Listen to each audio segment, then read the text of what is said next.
Meanings of the Quran Volume 1. Surah 2 verse 21 to 29. By Allama Ahmed Parwez. Translated in English by Dr. Ejaz Rasool. Audiobook made by Abid Hussain. 5 Chapter 5, Ejaz, Mankind. Verses 2:21-29. In the next verse of Surah Al-Baqarah the Quran states, O mankind! Follow your Rabb, who created you and those who came before you, that you may have the chance to become righteous. 2:21. In the previous chapter 3 categories of mankind appeared before us, Mutakin, Kufr, and Munafiqeen. As has already been noted, the basic address of the Quran is to mankind. The Quran mentions different groups and categories of men in accordance with the differentiation in their character and behavior, actions and deeds, and qualities and traits, otherwise its message is very much for universal mankind. Its Allah is the Rabb of mankind. 114:1-3, the proclamation of his messenger is, Say, O mankind! I am sent unto you all, as the messenger of Allah. 7:158. And a giver of glad tidings and a warner to mankind. 34:28. His book is an evidence and perspicuous light for humanity. 4:175, and a healing for the psychological ailments of the whole of mankind, admonition, guidance, and rahmat on the bestowing of which they should celebrate. 10:57-58. The Quran has stated in clear terms that, remember, durability and sustainability are only for that deed which is beneficial for the whole of mankind. 13:17. These are those deeds which are termed as being righteous deeds and virtues. It is as a consequence of these that authority and government is achieved in this world and the springs of paradise in the life of the hereafter. The aim and objective of the Quran is to connect the whole of mankind into the relationship of universal brotherhood. It states that at the beginning of their communal life men lived in the form of one ummah, but after that they created mutual differences, and became divided into different tribes, clans, parties, and nations. 10:19. In order to remove these differences and divisions, the process of heavenly guidance and direction was commenced. The messengers were sent as givers of glad tidings and as warners. They were bestowed with codes of values and laws so that through these they could cause these divided human beings to become one ummah again. This is the reason given for the lengthy process of divine guidance and blessing.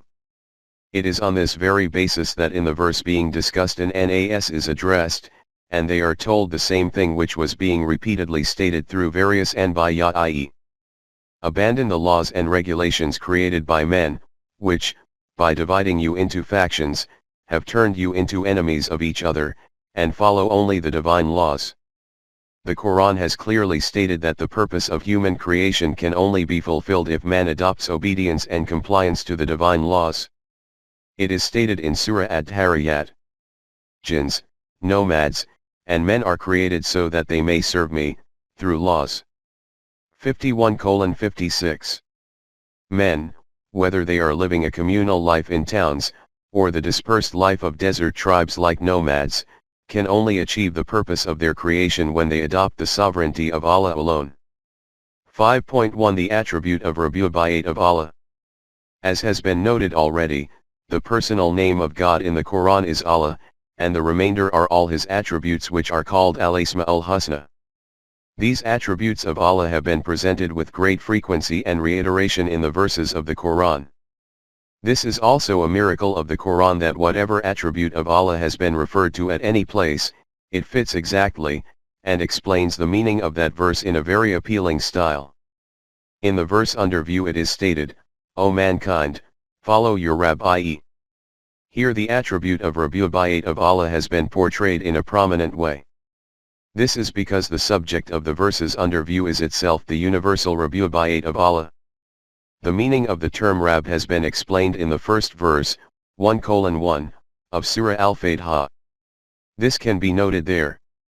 Its meanings are the one who, while providing nourishment to something, takes it stage by stage from its starting point to its destination of completion, i.e. the provider of the means of nourishment to everything as per its needs. 5.2 Khalqiyat and Rizqiyat. But in this verse, after the attribute of Rabubayat, by stating Khalaqakum, Allah's attribute of Khalqiyat has also been noted, and by stating He created you and all those people who have gone before you, it has encompassed the whole of mankind from beginning to end. This means that whatever is about to be said is not confined to the people of any particular era, it will apply from the beginning of mankind to the final generations of humanity. In other words, Allah has created them all, and it He who is responsible for providing the means of sustenance to them. Regarding the process of creation, He has stated, "Follow His laws, who created you and the generations before you." 26:184. And together with creation, He has stated about Rizqiyat. It is Allah who has created you, further, He has also provided for your sustenance.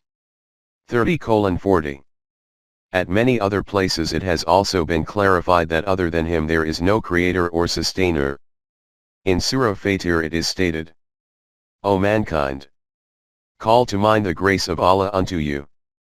Is there a creator, other than Allah, to give you sustenance from heaven or earth? There is no God but He, how then are you deluded away from the truth, this evidence-based fact?" 35:3. At another place this reality and proclamation are repeated, and it is stated, "Say, bring forth your argument, if you are telling the truth." 27:64. If you are truthful in your claim that there can be another creator, sustainer, and ilah, then present your logic and evidence to back this up. Without evidence, no claim can be acknowledged by us. This mutual connection of creation and Rizqiyat is very profound and merits great attention. It is obvious that human beings or some other creation did not request Allah that He should create them in the world. He has produced creation according to some comprehensive and all-embracing program of His.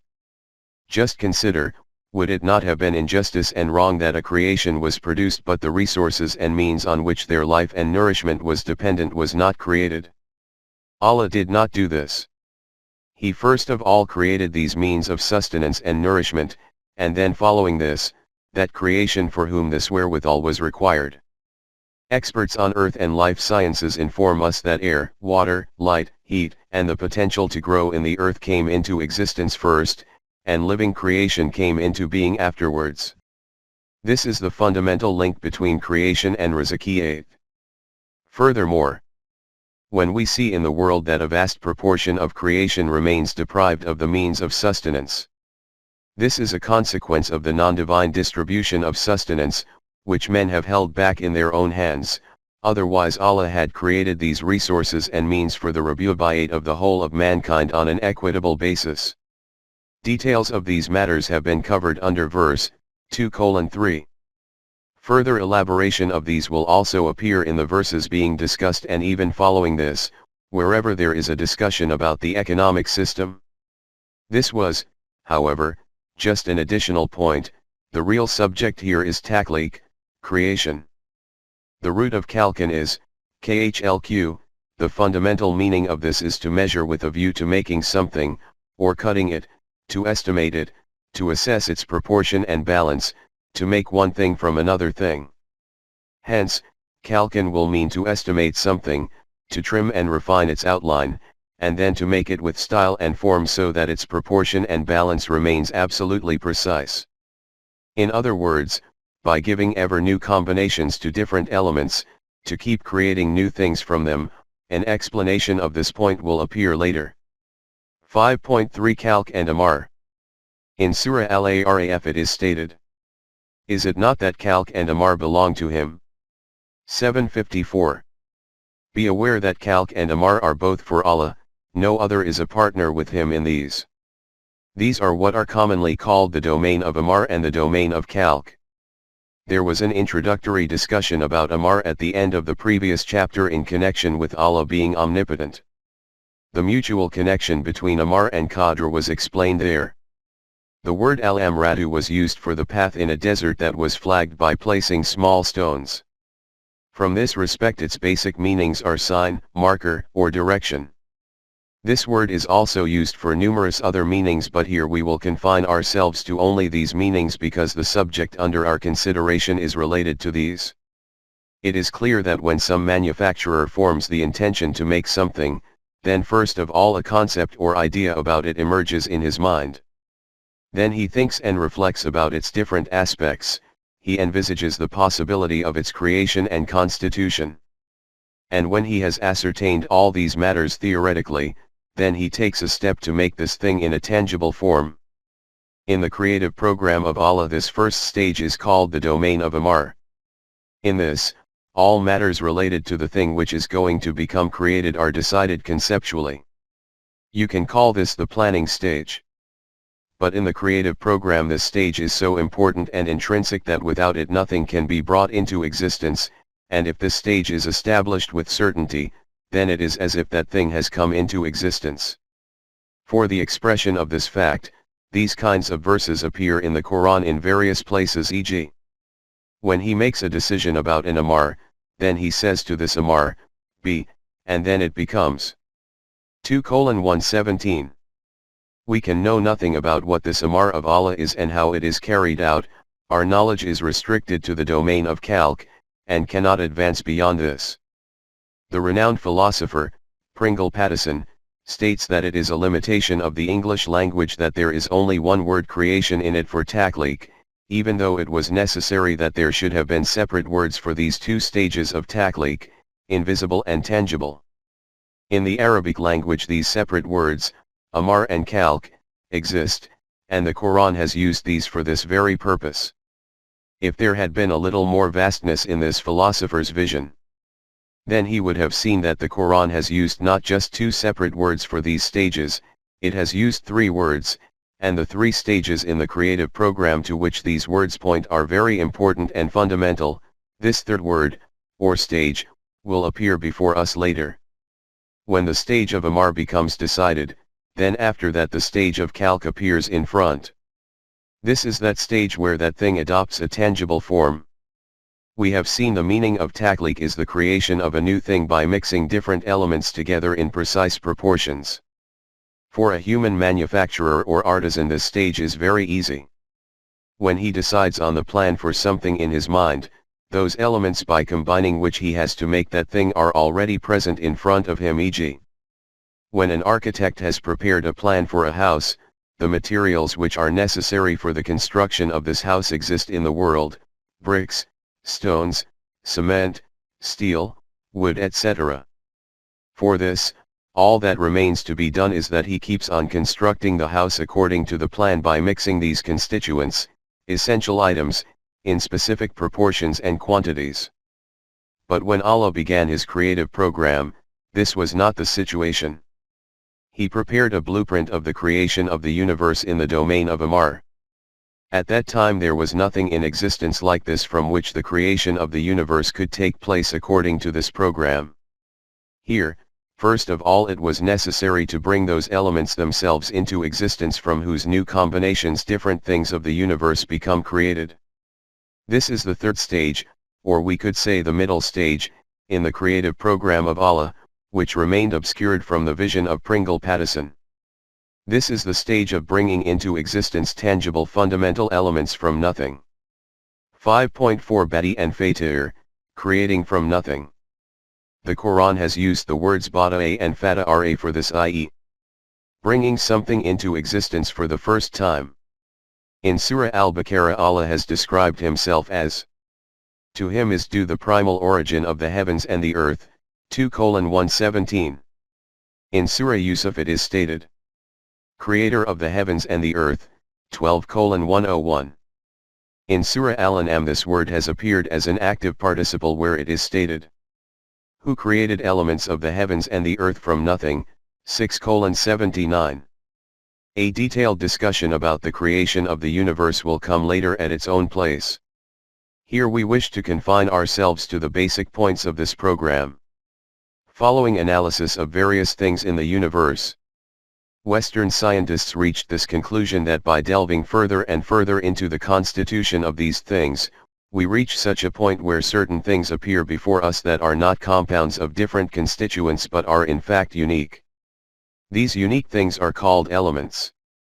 Up until recently these were numbered as being 92, now a few more have also been added. It was easy to determine about compound things as to how these came into existence, however, human knowledge has not been able to determine anything about how these elements came into existence. For example, when they analyzed a drop of water, they reached this conclusion that it is a compound made up of 2 parts of hydrogen and 1 part of oxygen. This is why water is called H2O. But hydrogen and oxygen are both individual elements, no one can tell how these came into existence. 5.5 From the atom to energy. The Greek philosopher Democritus, born 470 BC, is considered to be the founding father of this analytical research into matter. His research was that matter is a compound of such tiny particles which cannot be divided further. These indivisible particles are called atoms. This doctrine continued until this era of ours, when scientists made this further discovery that every atom of matter is, in reality, a carrier of positive and negative charge. And when they progressed further, they stated that these electrical waves are nothing more than merely pure energy. If some atom of matter is split, then from this such colossal energy is obtained from which this massive planet Earth can be blown up. That which is so well known today as atomic energy or nuclear energy is the same energy. It should be made clear that neither is the Quran a book of science, nor at the present time is the scientific explanation of matter our topic. All we need to say is whether elements are in a tangible form or are in the form of energy. The real question is, how did these come into existence? The Quran has termed these as Bada'a and Fata Raie. It has stated that Allah has brought these into existence from nothing. Beyond this, it is out with the grasp of our intellect. Our minds simply cannot comprehend how something can come into existence from nothing. These things are present, and no one can deny their existence. But no one can tell how these came into existence. Even a great scientist like Einstein could only say this much. Physical science has now turned all things into movement.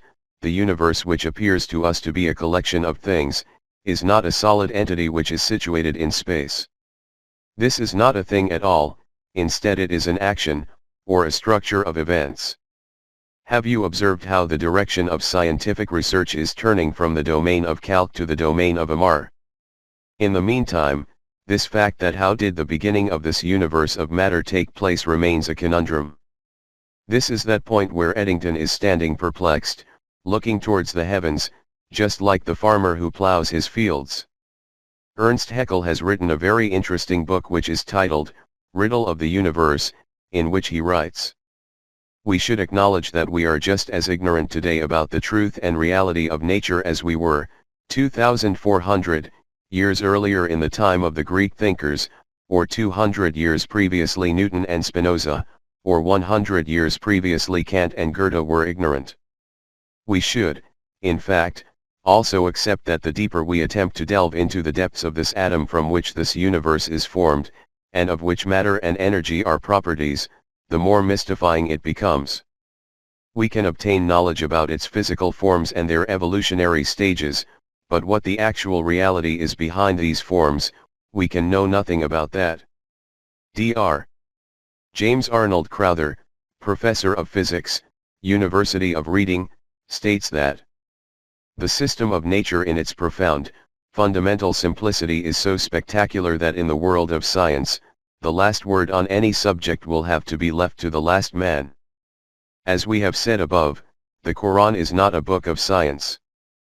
But along with this, it is also a fact that despite it not being a book of scientific knowledge, wherever and whenever it does point to some fact, then scientific discoveries support it.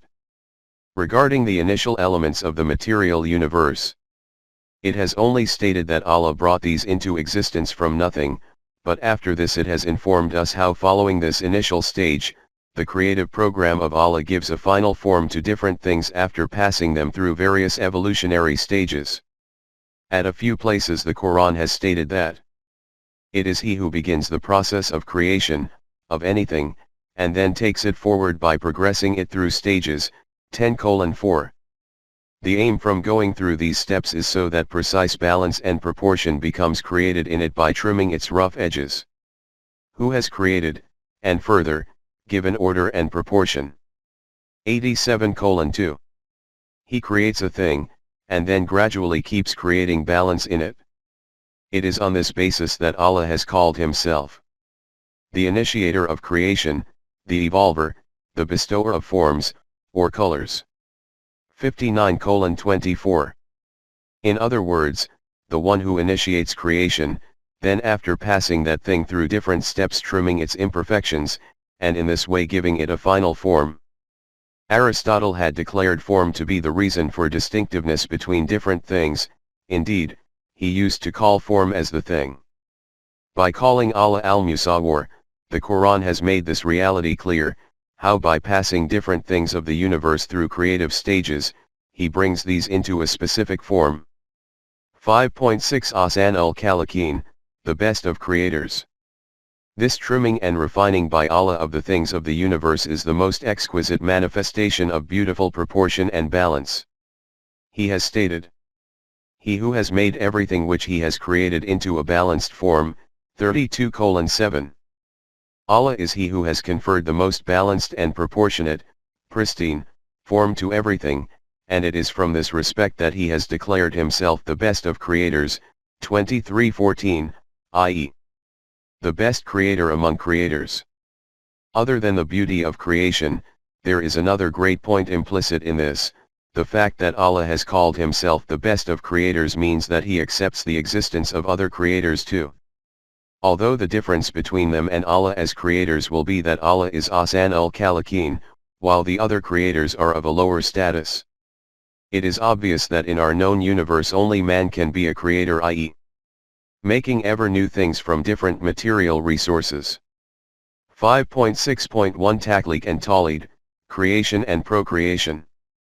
It is obvious that there is a fundamental difference between creation and procreation. Man and animals are all of them included in the process of reproduction, i.e., procreation, which is the consequence of sexual mating. If man also remains confined to reproduction alone, then he does not progress beyond the animalistic level. The potential for the ability to create is what distinguishes him from the animalistic level. In other words, the action of animals is reproduction, not creation. Man has control over both procreation and creation. And the act of Allah is not reproduction, it is only creation. This is why at many places he has refuted the false belief of Christianity that Isa, Jesus, was the son of Allah. Among some of the very comprehensive attributes of Allah counted in Surah Al-Ikhlas in the Quran, one among these is also this. He begets not, nor is he begotten. 112:3. Neither he himself is the outcome of the act of reproduction of someone, nor does reproduction take place through him. So much so, that he himself is also not a creation, rather is the creator, and even more than that, he is Fatir, he who creates from nothing. Man can be a creator but cannot be a Fatir. 5.7 Increases in creation. This belief about Allah is also false that once he had created the universe, he sat back doing nothing. He has said that his creative action is continuing unabated. He adds to creation as per his will, 35:1. He keeps on creating ever new additions. The renowned thinker, Ernst Cassirer, writes in his book, An Essay on Man. In connection with the process of evolution, this fact is now emerging that evolution does not mean that original creation is now not occurring. Emergent evolution is, in fact, original creation, or new creation. This discovery has resulted in an important change in Darwin's theory of evolution. And George Gaylord Simpson, an expert on the science of evolution of our time, writes, There appears to be this trend that in the process of evolution in all possible aspects of life, ever new additions are taking place, additions, and then further increase in these additions. Not only does Allah keep on making ever new additions to his creative universe, he is also not ignorant and uninformed about his creation. In Surah Al-Mu'minun it is stated, "And we are never unmindful of our creation." 23:17. In this belief was contradicted, according to which it was thought that the universe is a clock which Allah wound up once, and it is now busily functioning automatically under its own energy, and having fulfilled this duty, Allah has gone to sleep contentedly. Not at all.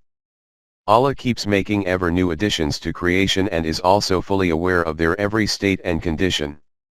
In order to traverse through evolutionary stages, the things of the universe are in a new state at every moment. They are in need of the means of sustenance according to that stage which Allah continuously provides to them. In Surah Ar-Rahman it is stated, "Of Him seeks, its needs, every creature in the heavens and on earth, every day in new splendor does He shine." 55:29. The condition of different things in the highs and lows of the universe is such that, at every moment, they are in a different state, and in every state of theirs, dependent on Allah for the means of sustenance. And since Allah is not ignorant of His creation, hence He keeps meeting every need of theirs in a balanced way. 5.8 Emergence of life. So far we have talked about the creation of the universe, i.e., about this issue that how did the physical or inorganic things of the universe come into existence.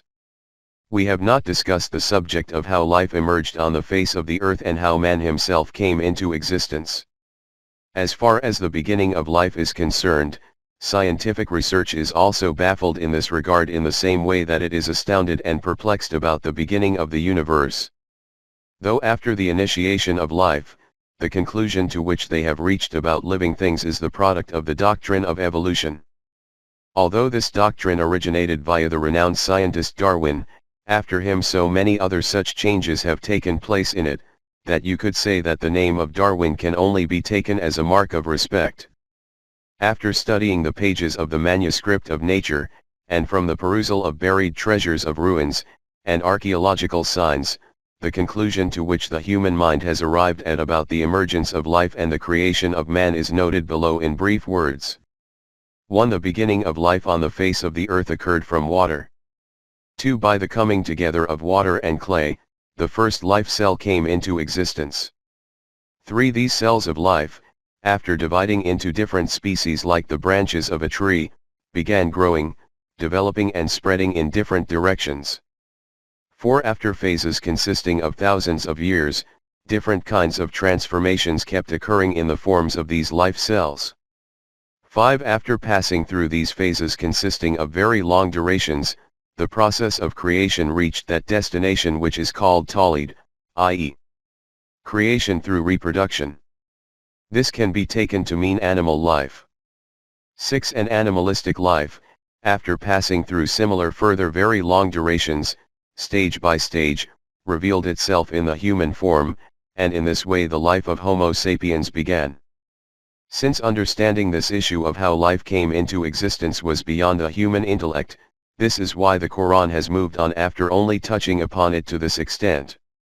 We made from water every living thing. Will they not then have Iman? 21:30. In other words, life is dependent on water for its emergence. It emerged from water itself, and even now where there is no water, the emergence of life there is not possible. After this the Quran has stated that the central control of this original source of life belongs to Allah Himself. In Surah Hud it is stated, Allah's control is established over the fountainhead of life, 11:7. And on this same basis He has stated in various places, the law of life and death is in the control of Allah, 3:156. 5.9 Human creation. After this the question which arises is, how did man come into existence?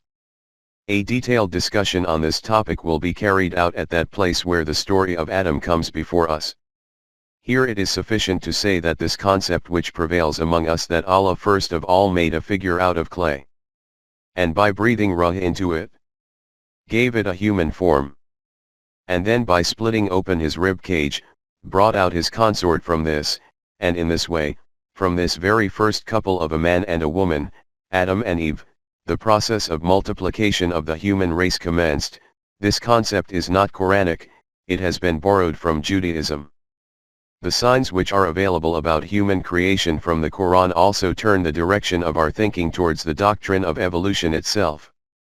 The Quran has informed us that He began the creation of man with clay, i.e., inorganic matter. 32:7. When this inorganic matter became mixed with water, then this was the next link in this process of evolution. So it is proclaimed, we have created them, human beings, out of a sticky clay. 37:11. Scientific research tells us that this sticky clay is the same as that which is visible at the bottom of lakes and on the banks of ponds. The very first cell of life came into existence through the amalgamation of water and clay. This cell contains within it all the greatest lofty potentials of life, just as a tiny seed containing a mighty tree within itself is desperate to display its blossom and beauty. This is that very first cell of life which the Quran has termed as nafsi wada, single nafs. For example, it is stated in Surah Al-An'am, it is He who has produced you from a single nafs. Here is a place of sojourn and a place of departure. We detail our signs for people who reflect. 6:98. Allah is He who has advanced you from a single nafs, then different stages were established for you, so that you remain at one stage for a defined period of time, and then that stage will hand you over to the next stage. Undoubtedly, we have explained our laws of life clearly and explicitly for those who reflect and have vision. This transferring, i.e., the time taken to reach from one stage to another stage, lasted thousands upon thousands of years. Referring to these progressive stages, it is stated in another verse, He has created you by putting you through diverse stages. 71:14. And at another place, you shall surely travel from one stage to another stage. 84:19. While transforming from one state to another state, you will of a surety keep progressing forward on the highway of life, and will also keep rising higher. After passing through these early stages, that destination arrived from which the process of reproduction advanced through sexual mating. The Quran has stated, and made his progeny from a quintessence of the nature of a fluid insignificant. 32:8. And in this way, verily we created man from a drop of mingled sperm, to pass through various stages. After this, we gave him gifts of hearing and sight. We showed him the path, whether he be grateful or ungrateful, rests on his will. 76:2-3. Surely, we created man from sperm in which different latent potentials exist mixed together.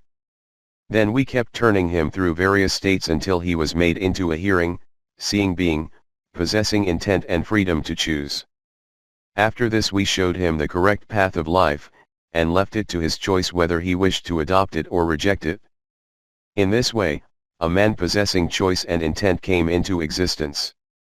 The Quran has summed up this long and vast account in a few lines in Surah Al-Sajdah when it stated, He rules all affairs from the heavens to the earth. In the end will all affairs go up to him, on a day, the space whereof will be as 1,000 years of your reckoning. 32:5. The condition of the schemes of Allah is such that they are in a latent form in the heights of Allah's knowledge. When it is intended to bring one of these schemes into action, then it is initiated from the lows of the earth, matter. From here that scheme, traversing its evolutionary stages, keeps rising towards its stage of completion. These stages are traversed in very long durations of time in which each interval, according to your calculation, consists of thousands and thousands, rather 50,000s, of years. 70:4. For example, just take the creation of man itself. He began the creation of man with clay. 32:7. Then, and made his progeny from a quintessence of the nature of an insignificant fluid. 32:8. Then by passing through these various stages, it ended up at that destination where its process of reproduction was declared to be via sperm. but he fashioned him in due proportion, 32:9. By trimming and adjusting his imperfections, he was corrected in every manner, and due proportion and balance was created in his limbs and parts, 82:7. The Quran states, "And breathed into him something of his energy. And he gave you, the faculties of, hearing and sight and feeling, and understanding. Very few among you utilize these abilities for the correct purpose." 32:9. In this way, mankind, not any one particular individual of humanity, came into existence through the evolutionary process. This is that mankind which has been told that, "O mankind, follow the laws of that Allah, who has created you and is also responsible for your nourishment. Obey His and only His laws so that you remain protected from the lethal dangers of life." 221. 5.10 Protection from lethal dangers. These dangers which destroy life are of two types. Firstly, physical incidents in the universe, earthly and heavenly. As far as these events are concerned, just bring the scene to mind that when human consciousness opened its eyes, what kind of world did it find itself in? Above his head, a great blazing sphere continuously spewing fire, i.e., the sun. Gigantic intimidating mountains. Boundless oceans near and far. And their destructive stormy waves. Here and there. Tumultuous rivers with indeterminate banks. Terrifying jungles extending as far as the eyes could see. And very dangerous beasts and reptiles within these. Sometimes the terrifying thunder of clouds. Sometimes the petrifying flash of lightning. Sometimes killer storms and tornadoes, somewhere the deadly lava of volcanic mountains, at other places the destruction of earthquakes altogether, this kind of onslaught of deadly perils all around, and surrounded amid these, the progeny of Adam, without a helper and devoid of means and resources. He began his life from this environment. But note the miracle of so that you become righteous, that despite all these hazards, the caravan of mankind kept on progressing forward unabated. 5.10.1 Yawmi Lust.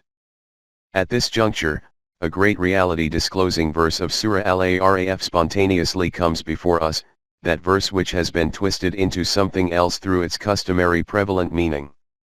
In the idol-worshipping khankas, abodes of Sufis, you may have specifically heard meaningless words such as Yawmi Lust, Mast-e Lust or Kalib-ala etc. And then those myths based on these foundations which, in the words of Iqbal, have been carved out by non-Arab thinking to adorn these fictional tales. The traditional translation of that verse, 7:172, is this. When your Rab drew forth from the children of Adam from their loins, their descendants, and made them testify concerning themselves, saying, Am I not your Rab, who cherishes and sustains you? They said, Yes. We do testify.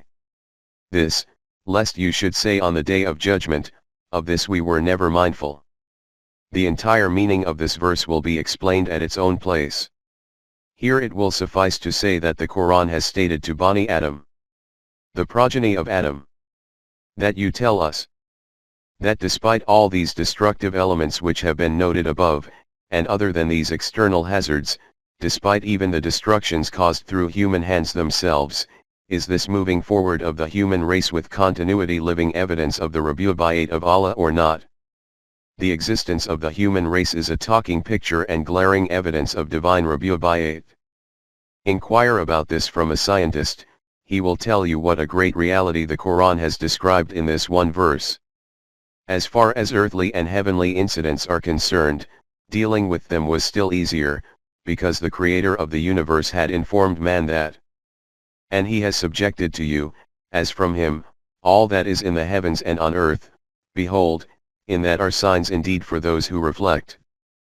45:13. These were those Malaika, forces of nature, which bowed before Adam, therefore there was no danger from them to the children of Adam. The danger was from that Iblis which resorted to rebellion and transgression against him. This is Iblis, those emotions of man which go outside of the bounds of Wahi. The consequence of these very emotions is those batil communal and social systems of man in which the view expressed in 236 comes before us, i.e., in which man himself becomes the victim of mankind, and the most destructive batil system in these is the one which is related to economics, i.e., is connected with the distribution and utilization of the means of sustenance. And it is towards this very issue that the Quran has drawn our attention in the next verse. Who has made the earth your couch and the heavens your canopy, and sent down rain from the heavens, and brought forth therewith fruits for your sustenance, then set not up rivals unto Allah when you know the truth. 222. In order to understand in what manner Allah has organized the system of the universe in order to fulfill his responsibility of rizqiyat, ponder firstly on this fact, how he has laid and spread out the earth despite it being spherical. Farshan means to lay out and spread something. In order to understand what the state is of a spherical thing on a small scale, stand on a dome, you will see that despite its great size, there is only a very small fraction which is flat and on which it is possible to sit or lie down. From the point at which its roundness begins, no one can even stand there, he slips and falls down. 5.10.2 Farshi Zamin, surface of the earth. But the state of this spherical earth is strange, not only is it round, it is also busily spinning at an electrifyingly high velocity. The Quran has elucidated this rotation of the earth by stating, "You sit on it peacefully and it also keeps revolving." 16:15. Observe its being Firishan from another angle. No matter how spread out the topmost part, its flatness, of a spherical thing may be, if you keep walking on it then such a point will arrive when its roundness will be before you, and after this roundness, that emptiness in which that thing is suspended or held. But the state of the spherical earth is such that travelers start walking from one point on it and after completing a full circle come back to that same point. They neither see any of its roundness, nor that emptiness in which this is suspended. In place of this emptiness, that horizon is continuously visible where, in common language, the earth and sky appear to be meeting. Just reflect, what an astounding form of Firishan this is. The Quran has also called this Medun, 20:53, 43:10. A soft and level bed is called al-Mayat, i.e., level and very comfortable. It is in connection with this that Allah has declared about himself. And we have spread out the spacious earth, how excellently do we provide good conveniences. 51:48. 5.10.3 The heavenly canopy. In this verse, 222, where as Samawat wal Ard is mentioned, a discussion about Sama will be carried out later. Presently, it will be sufficient to say that each one of those things that is covering us from above is called Sama. Hence, the roof of a house is called Sama'an. The fact is that above and below are, however, relative positions.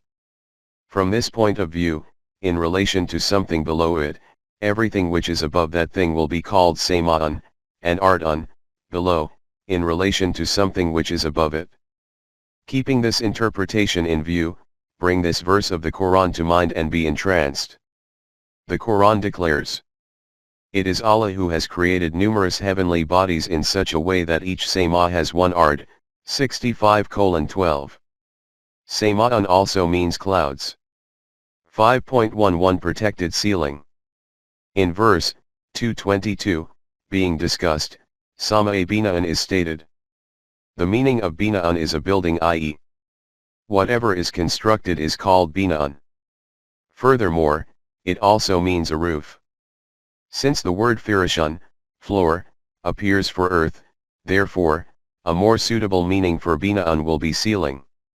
At another place the Quran has stated, "And we made the Sama, sky, a protected ceiling." 21:32. In other words, such a roof which is safe in itself and a means of protection for you too. And this point is also very remarkable. Experts in astronomy inform us that what are known as meteors or shooting stars are in reality small pieces, debris, of the solar system, which disintegrate and fall down because of the force of gravity and keep falling down like rain. At times planet Earth also comes in front of this rain. Though these are termed small pieces, they are in fact so large and fall down with such force that even if one of these falls on the Earth in that state, this planet will become devastated. What we call atmosphere, or sema, is a cover with a thickness of miles, consisting of layer upon layer of dense gases, which surrounds the whole of planet Earth. When these meteors enter this atmosphere, it grinds these stones into dust, and that which we call a shooting star is the shining dust of these. Occasionally some rock from among these misses being ground up and thus falls on the Earth, but this is extremely rare. Generally they become dust in the atmosphere. If the atmosphere did not grind this shower of rocks into ashes, then life on Earth would become impossible. In this way this atmosphere serves as a ceiling for us and we remain protected from the devastations of meteors. As is noted in verse 221, so that you become mutaki, this and many other forms are created by the system of nature itself, and numerous other forms which man himself can create by harnessing the forces of nature. 5.12 Land cannot be in personal possession. Moving forward from the external universe, let us come to the economic world of man, and then observe in it how the self-created system of men destroys it, and how obedience to the laws of Allah protects and guards it from these dangers. The Quran has declared this in a very comprehensive manner, that when rain falls from the skies, crops begin to emerge from the land. 222. The whole issue about this produce and fruits is condensed into one word when it is stated, rizqan lakum, this is means of sustenance and resources for the nourishment of the whole of mankind. The word lakum in this encapsulates the whole economic system of the Quran in such a way as if the heavens are being reflected in the pupil. First of all, addressing mankind, it was stated, your Rabb who created you, 221, and here it is stated, your rizq, the way in which he has created the whole of mankind, not one category of men, a group, a family, or a nation, the entirety of mankind. Similarly, the rizq bestowed by Allah is not for any specific group, class, or nation, it is for the whole of mankind.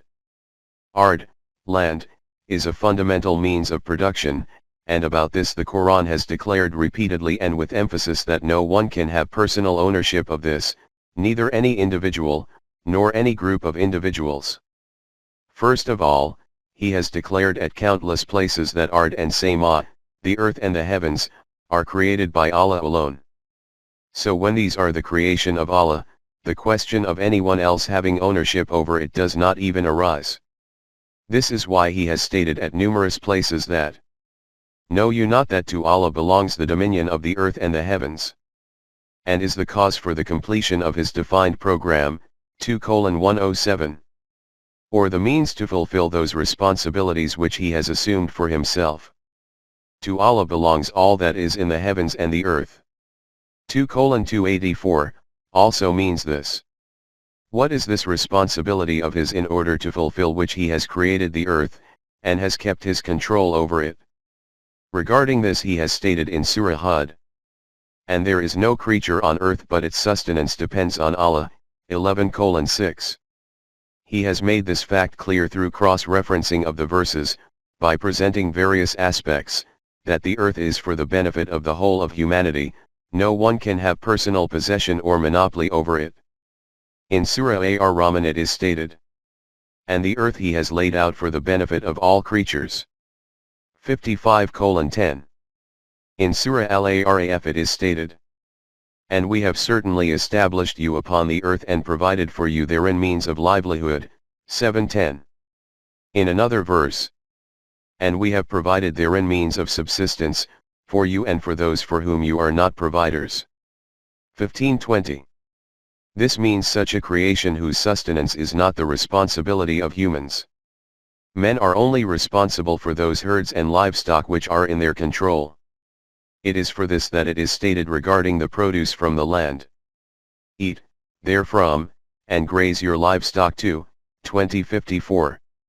In connection with herds and livestock, bring to mind that incident of the people of Thamud which has been discussed in verse 2:3, in relation to Anfaq, i.e., in which it was said to those leaders of that nation, who having taken the pastures and springs into their private possession had halted the entry of the herds belonging to the poor and weak, desist from this practice based on blatant dishonesty.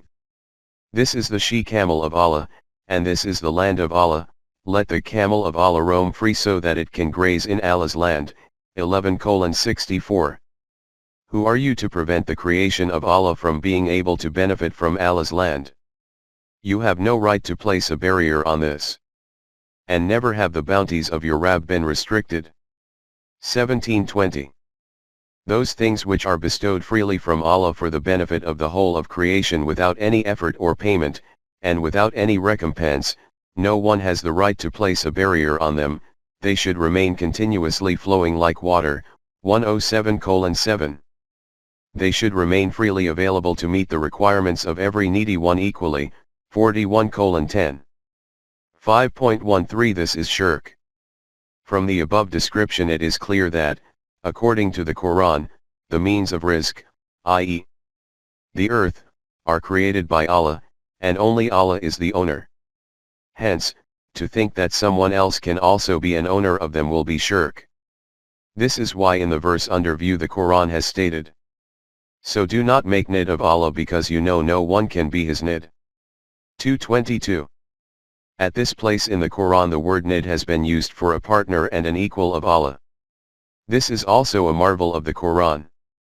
The meaning of nid is to be a partner, a colleague, the equal of someone, but there is a condition in this that the two entities which are considered to be the equal of each other, their state should be such that each one of them should draw towards his own self equally. Indad is the plural of this word nid. Its meaning is clear, that when you accept the private ownership of men over land, firstly, you will accept them to be equals and of the same status as that of Allah, i.e. will accept them as partners, shriek. And secondly, that the endeavor of each one of them will be to extract the maximum from this fundamental source of risk and its produce towards himself, and also to deprive others of it. Just reflect that from the system of private ownership of land, whether it is the private ownership of one individual or a group of individuals, i.e. some particular tribe, family, clique, party, or the nation's private ownership, there cannot be any other outcome than that every owner among these will be in pursuit of accumulating the maximum, never mind if as a result of this the creation of Allah might die of hunger. You will see that wherever the Quran has mentioned these kinds of indad other than Allah, directly, or indirectly, their connection is with ownership of the means of sustenance and the distribution of rizq. Firstly, just take this verse being discussed, even in this, after the production of rizq, it is stated, "So do not attribute to Allah equals." 2:22. In Surah Hamim it is stated, "O Rasool, say to these people, do you do kufr of Allah? Of that Allah who created the earth in two stages. The first stage was when it was still so hot that there was no question of the creation of any life and its survival. In the second stage it was made so cool that survival of life became possible, and it also became possible for the means of sustenance to exist and grow for them. This is that Rabb who is responsible for the Rabu'iyat of the world, with whom you are doing kafir." 41:9. What is this kafir? That you are establishing indad with him, and you are giving the means of sustenance created by him into the ownership of men. In the next verse it is stated, "Allah has created this earth in such a way that through the mountains he established the system of irrigation. The potential has been kept in the soil so that it produces crops. Then through its rotations define the seasons so that according to these, in different parts of the year, different crops are produced. The aim of this whole system was so that the produce of the earth remains equally available for meeting the needs of all the needy. When this remains within the possession of Allah, then this purpose will keep getting accomplished, but if it is passed into private ownership, then this purpose will not be served." 41:10. At another place it is stated that when man becomes engulfed in trouble, then he makes supplications to Allah with great devotion and meekness. At that time he does not include anyone else in his prayers.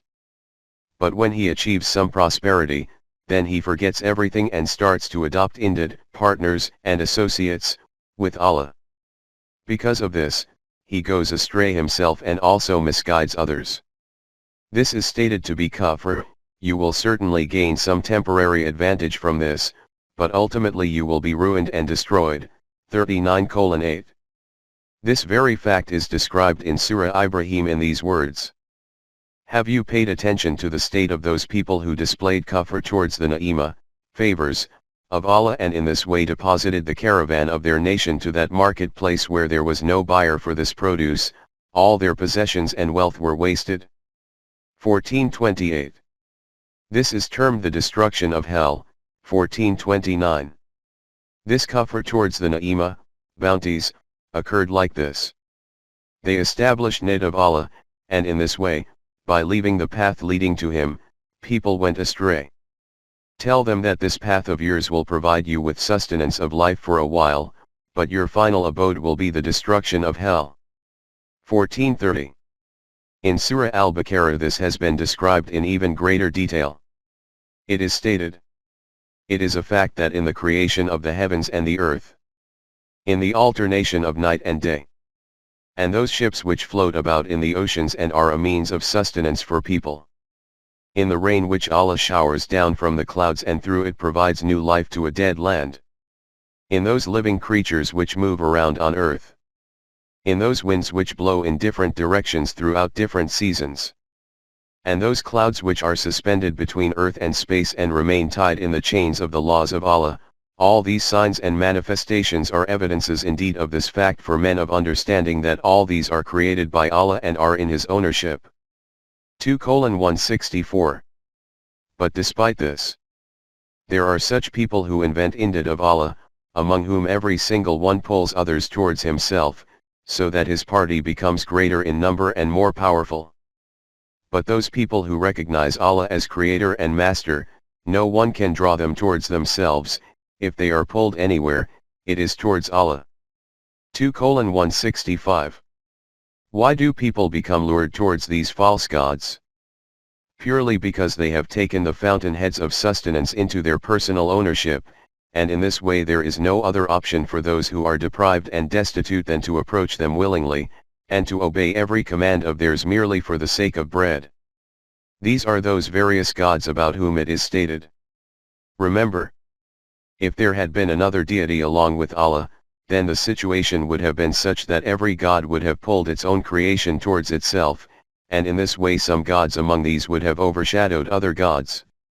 The reality is that true Allah is far above those concepts which these people form in their own minds. 23:91. This is why they are told, "Do not accept another ilah, deity, together with Allah. If you do this, then you will end up humiliated and ruined." 17:22. 5.14 Ilah of Ard, deities of the earth. The Quran has termed these ilah as deities of the earth, 21:21, and by this has pointed to such a reality that as we keep probing into this further, page after page of facts and perspectives will keep on opening up before you. It is stated, "Have they taken other deities for their earthly, economic, life about whom they think that they provide them with the means of sustenance?" 21:21. Say to them that, remember, He is ilah in the outer universe and also ilah in the life on earth, the social, communal, and economic life of men. And unlike earthly gods, this sovereignty of His is not based on injustice and tyranny, exploitation and subjugation, but is based on knowledge and wisdom.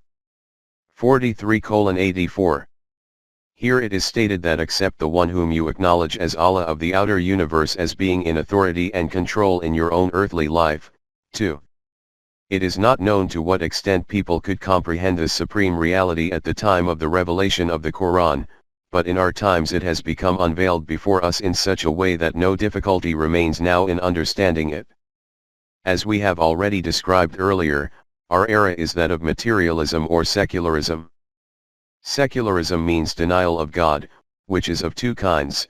One is that denial of God on which the construct of the ideology of life of communism and socialism is based.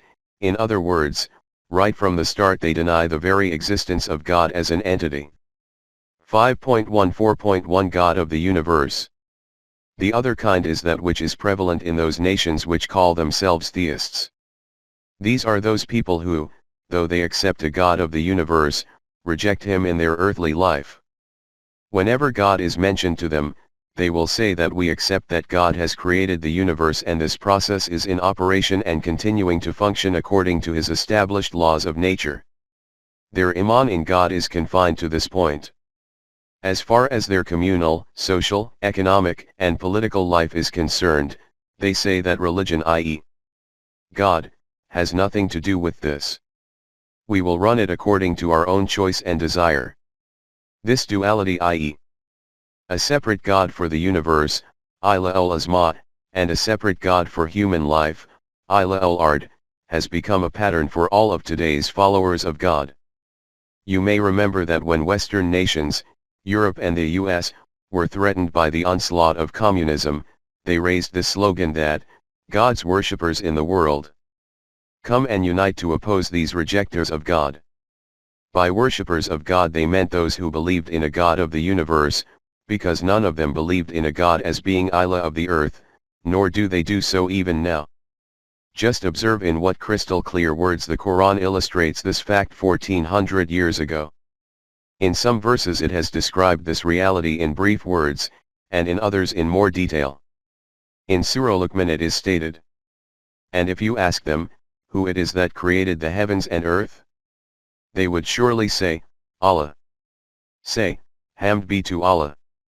But most of them have no knowledge. 31:25. If you ask them who has created the heavens and the earth, they will say that Allah has created them. Say to them, that this is certainly correct, but you should also know and accept that Allah's hamd is not confined solely to the outer universe, it is all-encompassing. This is because to Allah belongs all things in heaven and earth, verily Allah is He, that is, free of all wants, worthy of all hamd. 31:26, see also, 39:38. This is because, whether it is the heavens or the earth, everywhere sovereignty and authority belongs to Him. And it is as a result of this that He is declared to be totally self-sustaining and deserving of hamd and appreciation. In Surah Al-Zukhruf firstly it is stated, if you were to ask them, who created the heaven and the earth? They would be sure to reply, they were created by Him, who is Aziz and Alim. 43:9. After this in 5 verses, 43:10-14, the Quran has described in greater detail all those means of sustenance which are created for the nourishment and development of mankind, and then has stated that the state of these worshippers of God who acknowledge Allah as Creator is such that, and they attribute some of His servants to being His partners, rather a part of Him. Indeed, man is avowedly ungrateful. 43:15. They declare the servants of Allah as His companions and associates, in fact, a part of Him. Just think how openly and blatantly man displays kafir. In Surah Al-Mu'minun it is stated, say, to whom belongs the earth and whatever is in it? Say, if you know. They will say, without hesitation, to Allah. Say, then will you not bear this fact in mind in all aspects of your life? 23:84-85. After this it is stated, ask them, who has central control over this splendid system of the universe? They will reply, it is only Allah who has control over this. Ask them again, then why you do not observe the laws of Allah? 23:86-87. Ask them, in whose hands lies the control of the heavens and who is responsible for their sustenance, who is the one who has central control over this superb and spectacular system of the universe? They will respond, it is only Allah who has control over these.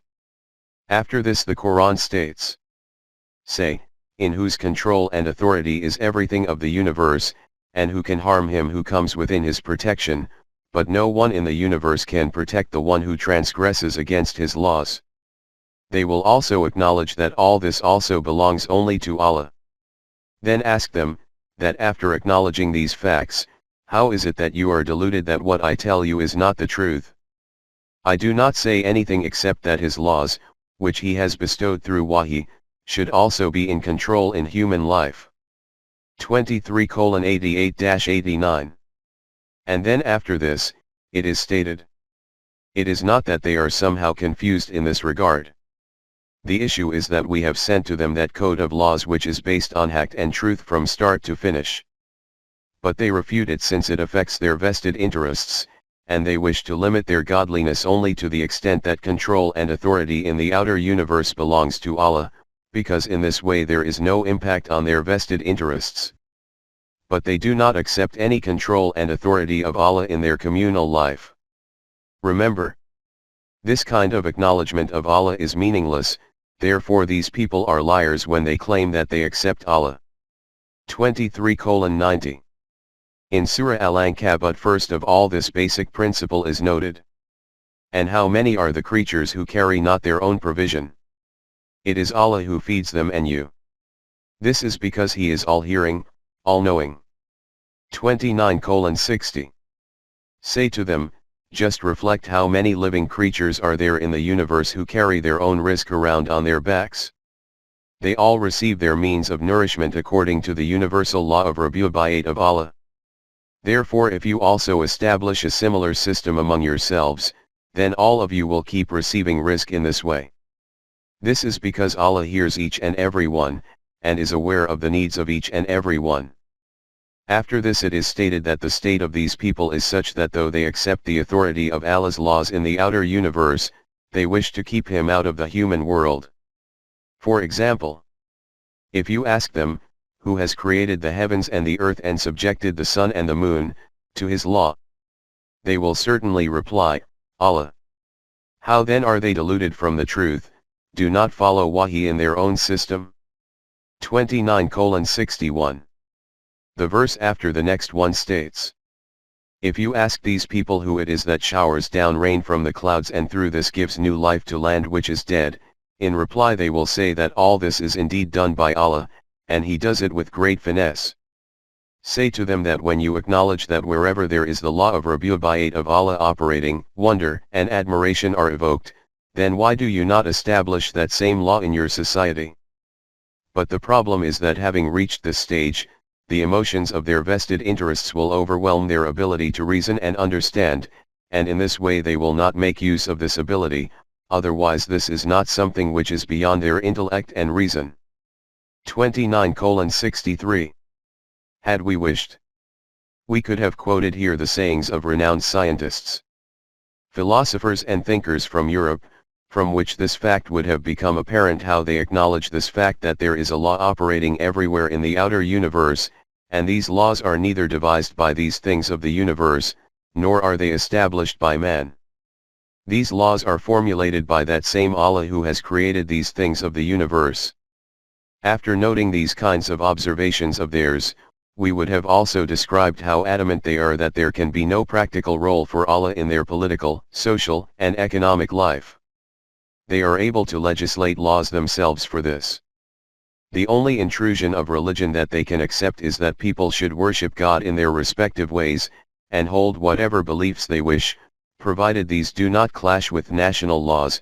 This is what is called the secular system. To our great surprise, this is not something that only European nations say or do, but this same system is prevalent among Muslim nations as well. Among them, too, politics and religion are two separate departments. Religion is connected to beliefs, worship, or at the most is related to personal laws such as nikah, marriage, talaq, divorce, etc. As with European nations, social, economic and political life operate under a democratic system in which the authority to legislate laws is held in the hands of men without any limits and restrictions. Even among them Ila al-Ard is not Allah. The meaning of Ila al-Ard in economic life was that ownership of resources of risk by anyone could not be declared legitimate. It should remain under the control of the Islamic system for this purpose so that it can generate the maximum risk, and so that this is distributed in such a way that no one's needs of life remain unmet, and no one accumulates beyond their needs. 5.14.2 Nid of the era of Malukiyat. Under the system of batil these means of risk remain in the possession of men, though its forms keeps changing, the spirit remains the same everywhere. Indad, gods, other than Allah have been in existence in every era and are also present today. That which is called the era of ignorance and tyranny, there used to be only one Nid in it, who was called the king. Thus Pharaoh, the representative of dictatorship, had declared, "O my people! Is it not a fact that the land and the rivers flowing in Egypt are in my dominion? What, are you blind that you do not see this reality?" 43:51. This was an era of ignorance in which though speech may have been abrasive, it was delivered in forthright words. Now we are in a civilized era in which Indad other than Allah do not make frank speeches. Now they do not say that this is in our possession, for this they have invented a very duplicitous concept which is called the state. 5.15 The modern Nid, the state. The concept of a state is so vague that it simply does not appear in a precise form before anyone. No one can tell what a state actually is. Where does it reside? How does it legislate its orders and how does it implement these? No one knows any of this. But there is such a state which like Pharaoh keeps issuing its orders and ruthlessly eliminates those who rebel against it.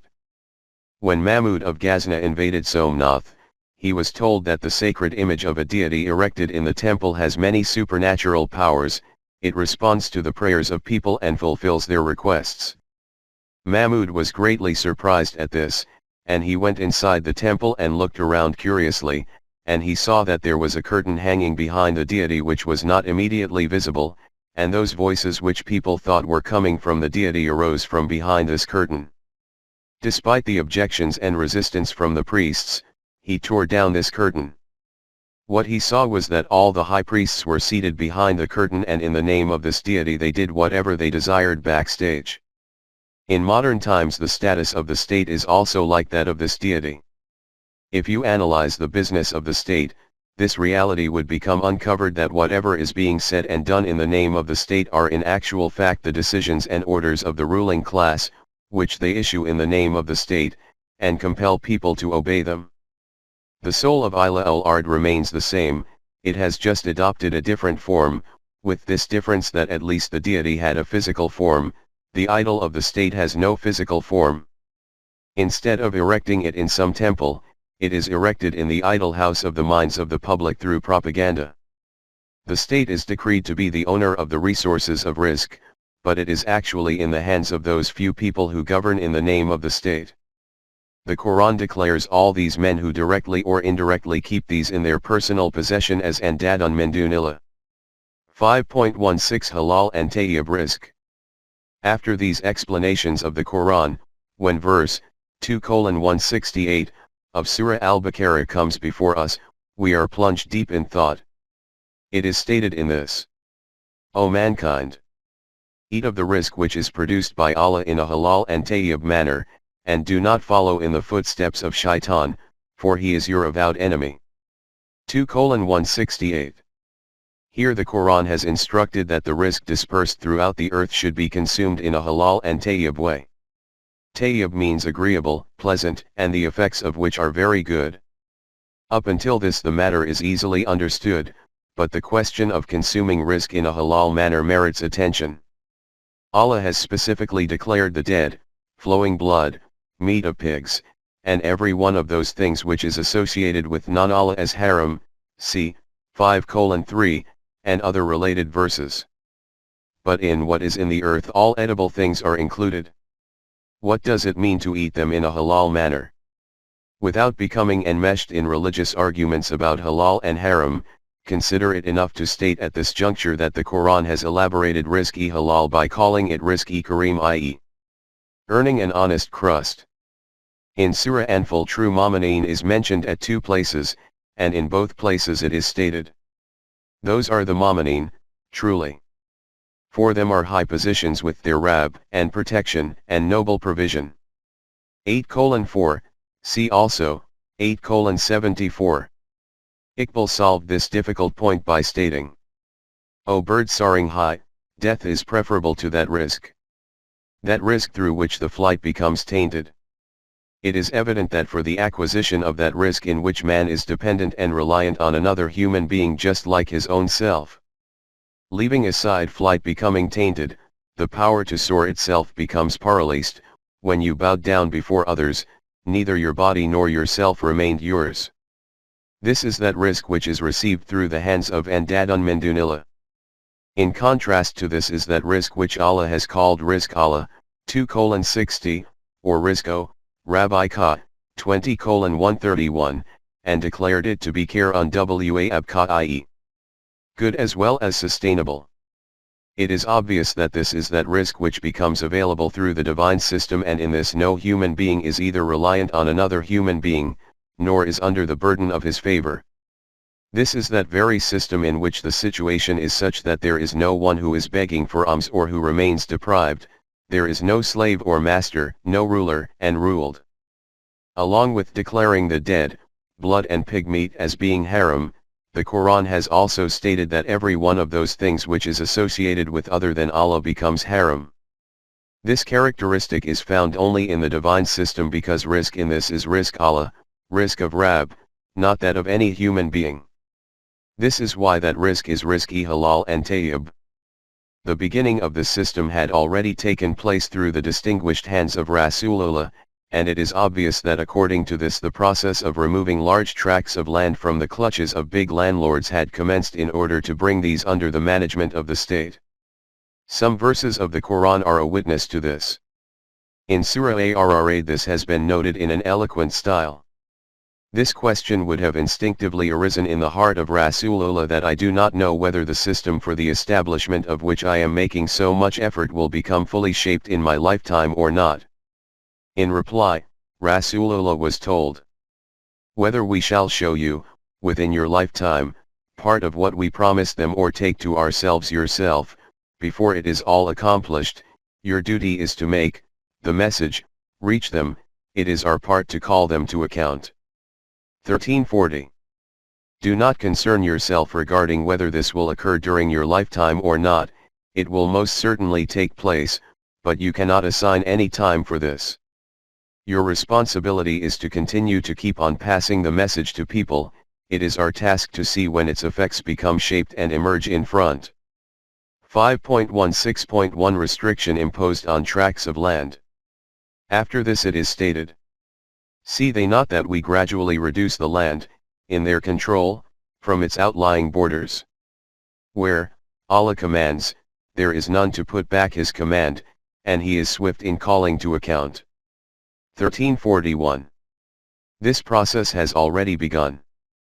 Do these people not see how those great expanses of land over which these leaders had a monopoly are shrinking to become smaller, i.e., are gradually leaving their possession? All this is taking place according to the decisions of Allah against which there can be no appeal. He happens to be very strict in taking account. Now they will never be able to impose their domination over these. This process had already commenced during the eminent lifetime of Rasulullah, and reached its completion during the era of Umar Farooq, when the lands of Iraq were placed in the possession of the state instead of in the ownership of individuals. And this is indeed what should have happened. During this era it was Allah alone who was Ilah al-Azma and also Ilah al-Ard, and none of the Andadun Mindunillah remained as entities. During that period Rizq was Rizq Allah and everyone received it without begging for it. 5.17 Obedience of Forefathers. After this let us return to this verse in which instruction has been given to consume rizq in a halal and tayyib manner, i.e. verse 2:168. This admonition has been decreed in this. And do not follow in the footsteps of Shaitan, 2:168. The meaning of the footsteps of Shaitan is made clear a verse later by stating, when it is said to them, follow what Allah has revealed, they say, nay. We shall follow the ways of our fathers. What? Even though their fathers were void of wisdom and guidance. 2:170. When they are told to obey this book which Allah has sent down, they say, no, we will continue to follow in the footsteps of our forefathers. At this the Quran has only stated this much, no matter whether the correct path of Allah was before them, their forefathers, or that they did not use their intellect and reasoning, they will keep following in their footsteps regardless. The initial addressees of Rasulullah were also the people of the book, and also those Arabs who were not claimants of being followers of any divine book. As far as the people of the book are concerned, though ideologically they claimed that they follow those books which were revealed to their Anbiya, those books were not with them in their original form. In any event, in whatever shape those books were with them, they did not obey them in their practical life but instead obeyed that shariat which was continuing to be prevalent among them from their forefathers, exactly the way in which today, despite having the Book of Allah, the Quran, with us, in practical terms we follow that path of our forefathers which is continuing to be prevalent among us. Hence, the first addressees of Rasulullah, whether they were people of the book or other people, all used to follow only their forefathers. These were those people who were told to follow the Book of Allah which was being presented before them, and in reply they would say to Rasulullah that you are telling a lie, Allah forbid, when you say that the path to which you invite us is defined by Allah. You wish us to give up the path of our forefathers and start obeying you, we are not prepared to do this. We prefer to obey our forefathers rather than follow you. Their objection was this: where is the proof that what you say is not from your own self, that this is from Allah? And from here we proceed to the next verse. The common translation of this verse is, and if you are in doubt as to what we have revealed from time to our servant, Abd, then produce a surah like thereunto, and call your witnesses or helpers, if there are any, besides Allah, if you are truthful in your claim. 223. 5.18 Abd of Allah, servant of Allah. In addition, Allah has called Rasulullah his Abd, and not only Rasulullah, Allah has called all the messengers his Abd. From this it is evident that the Abd of Allah is the highest pinnacle of the eminence and distinction of being human. For man there can be no higher status than this, and this is because the meaning of Allah's Abd is that such a human being does not remain obedient, subservient, and a subject and slave to anyone in the world. He possesses every kind of freedom. This is the natural outcome of Abd of Allah. And just think how lofty the status is for whoever attains it. The one who bows at the doorstep of Allah passes dauntlessly through the loftiest doorways of the world holding his head high. 5.18.1 What is the evidence for this?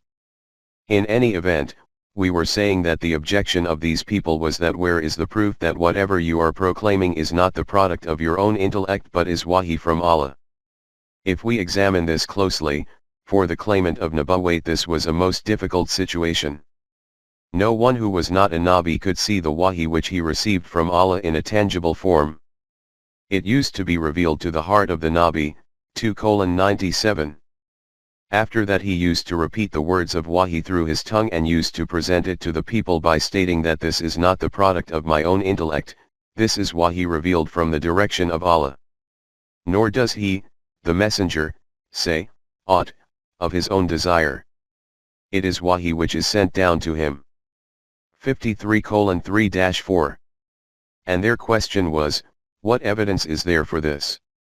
This was the same question that the initial addressees of the Quran would ask, and is also asked today, when it is asked where is the evidence that the Quran is a book sent down from Allah, and not the outcome of the intellect of Muhammad of Arabia, but Rasulullah used to present this proclamation of his on the basis of intellect and vision and make efforts to have it accepted based on reason and evidence.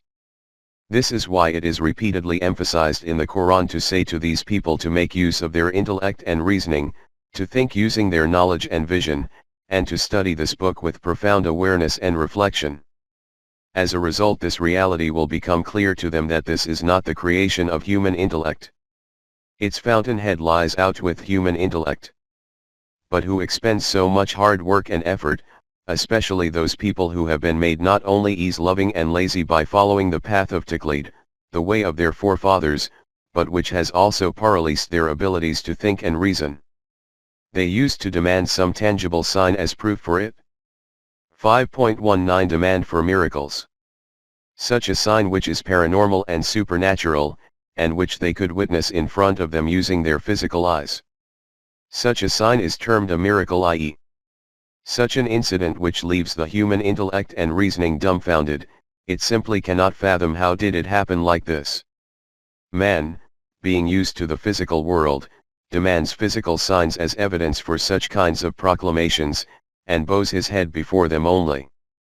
Even today, if you look around in your society, among those people who are called saintly, awliya Allah, first of all very few of them possess knowledge and understanding, and those who do have knowledge and who have also written some books, they are not accepted as being awliya Allah on the basis of their scholarly ability. Magical acts are associated with them, and it is on this very basis that they are accepted as being close to Allah.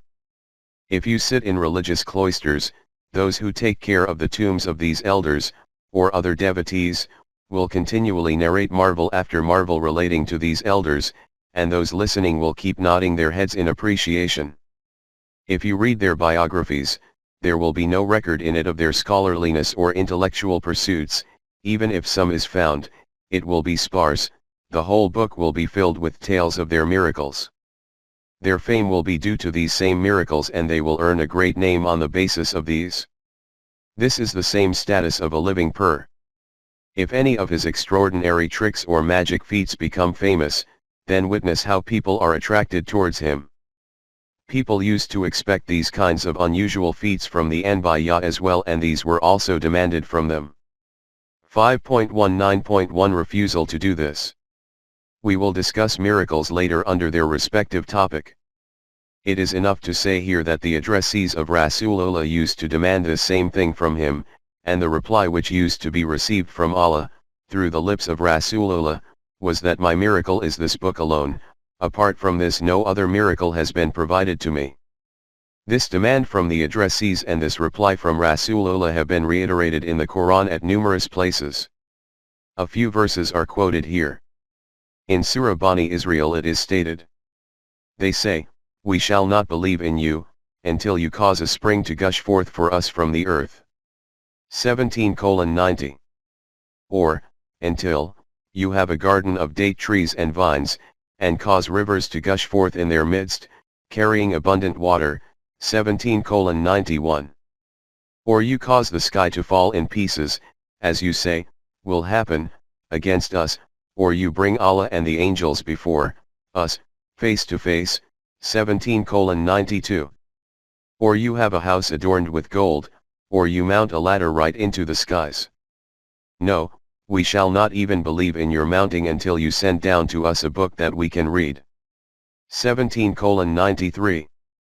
Just imagine the scene. These were the demands from their side, and it is obvious that in these demands they were all united, some who were making the demands and the rest waiting in anticipation to see whether this claimant of Nubuwwat can demonstrate this or not. This was the kind of multitude of addressees, and standing before them was this claimant of messengerhood.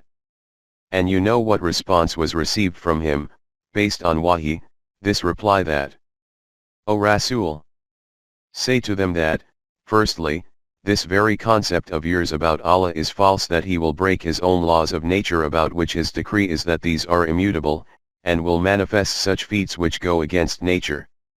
And that, too, so that you can accept about this book that it is not a product of the intellect of this Rasool, and is bestowed from Allah. 17:93. In other words, this is about that book which at every step urges that you should employ your intellect and reasoning. None of my claims is against knowledge and vision.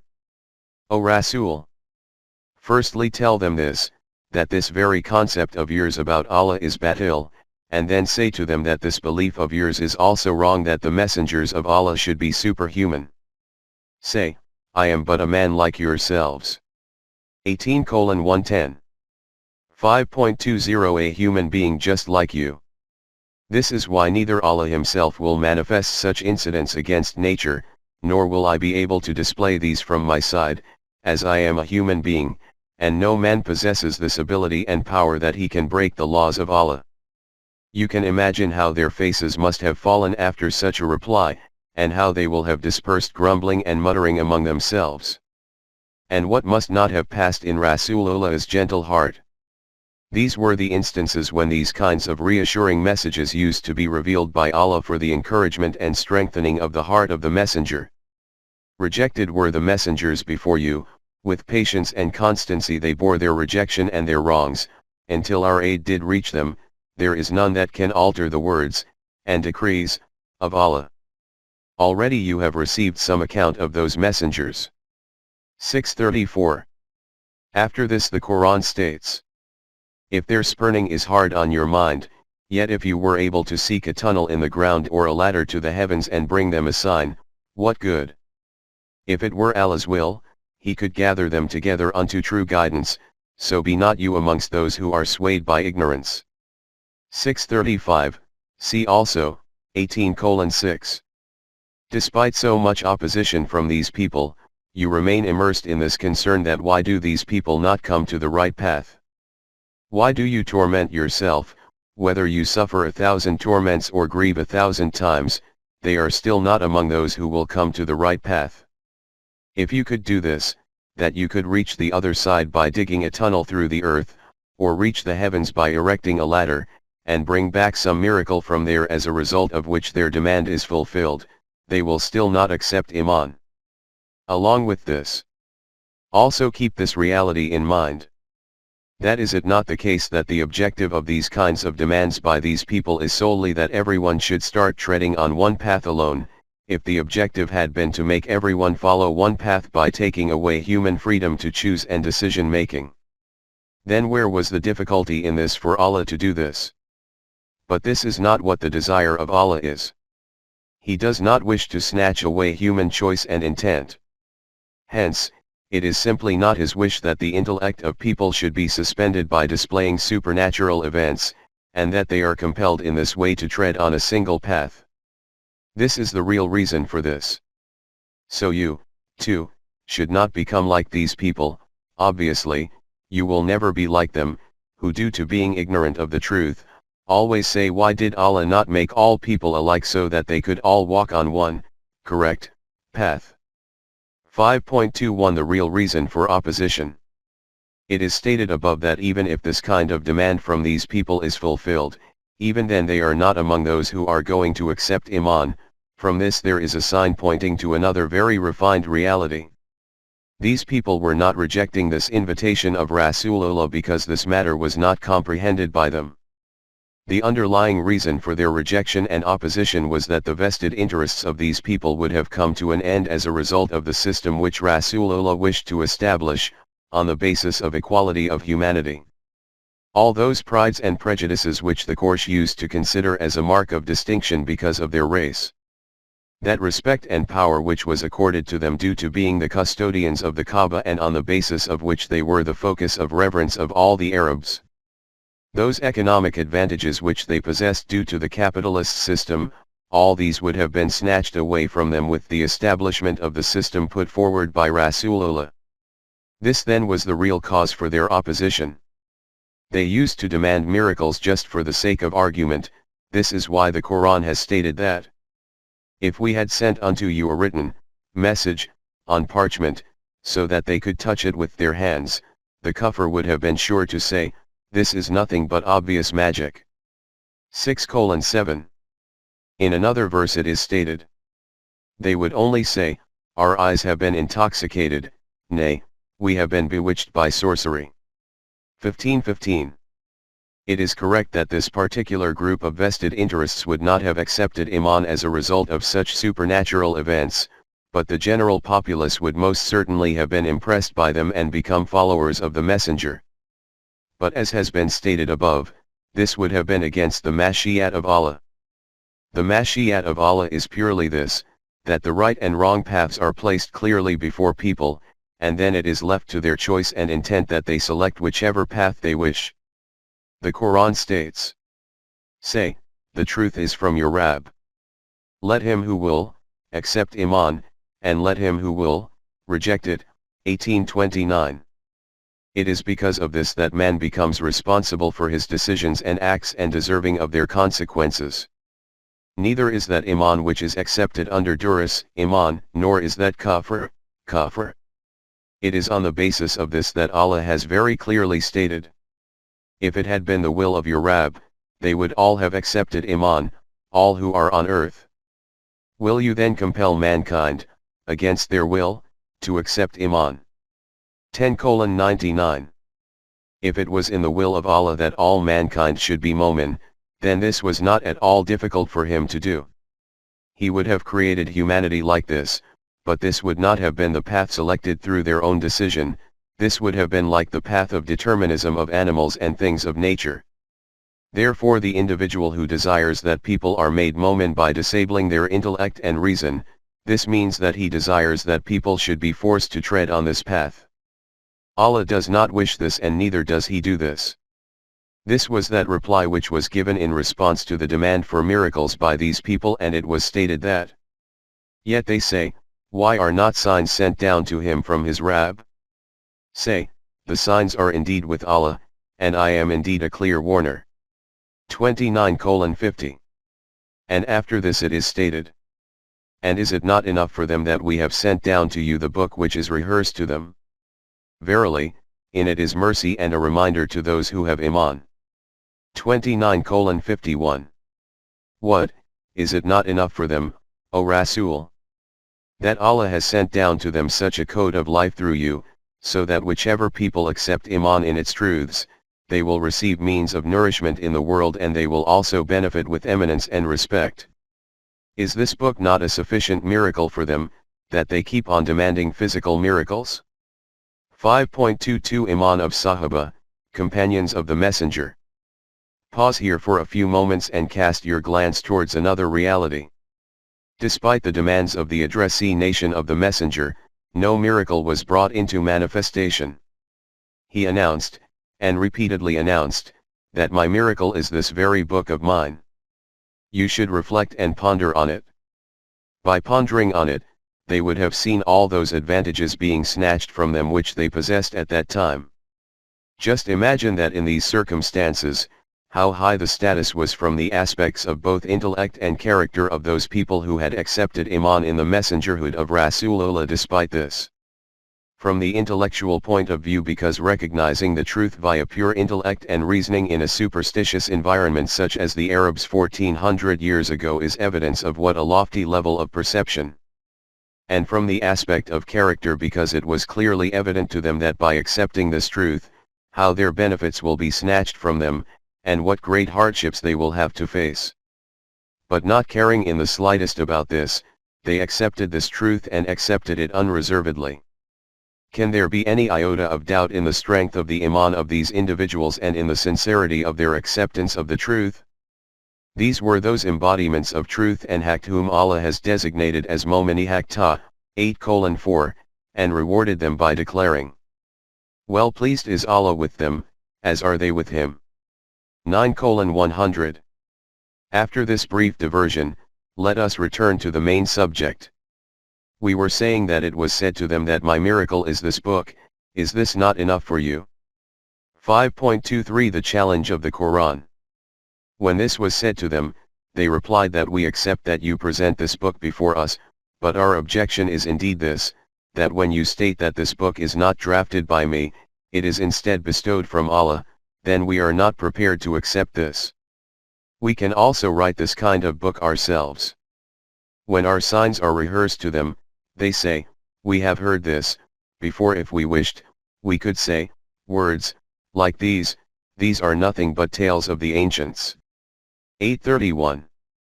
Following this response they were told, very well, we accept this. Then this is the decisive issue, that if you can author an equivalent and similar book to this book, then this claim of ours will be false. Allah forbid, that this is not a book authored by a human being but is a book from Allah. Allah accepted their challenge and told his messenger, say, if the whole of mankind, including those living in towns and those living in the wild, were to gather together to produce the like of this Quran, they could not produce the like thereof, even if they backed up each other with help and support. 17:88. This Quran is not a collection of tales of the ancients as they allege. It contains immutable facts and eternal guidance covering all aspects of human life, which we repeatedly present in different styles and ways so that every matter becomes clarified. Who can formulate such a complete and immutable code of life? It is stated here that as you have claimed yourselves, demonstrate by producing a whole Quran like this Quran. At another place, by reducing the demand from his side, it is stated. Or they may say, he forged it, say, bring you then 10 surahs forged, like unto it, and call, to your aid, whomsoever you can, other than Allah. If you speak the truth. 11:13. Say to them that if you are true in your claim, that this is not a book of Allah, it is the pronouncement of a human being, then leaving aside a whole Quran, bring forth 10 surahs like it. And leaving Allah, ally yourselves with whoever you wish. Here a figure of 10 surahs is mentioned, and in Surah Yunus by reducing this further, it is stated. Or do they say, he forged it? Say, bring then a surah like unto it, and call, to your aid, anyone you can besides Allah, if you speak the truth. 10:38. And after this the issue was taken to its extremity by stating the following. Let them then produce a recital like unto it, if they speak the truth. 52:34. Inform them that if you are true in your claim, then leaving aside even one single surah, demonstrate this by producing just one reality, just one matter like the realities which are noted in this.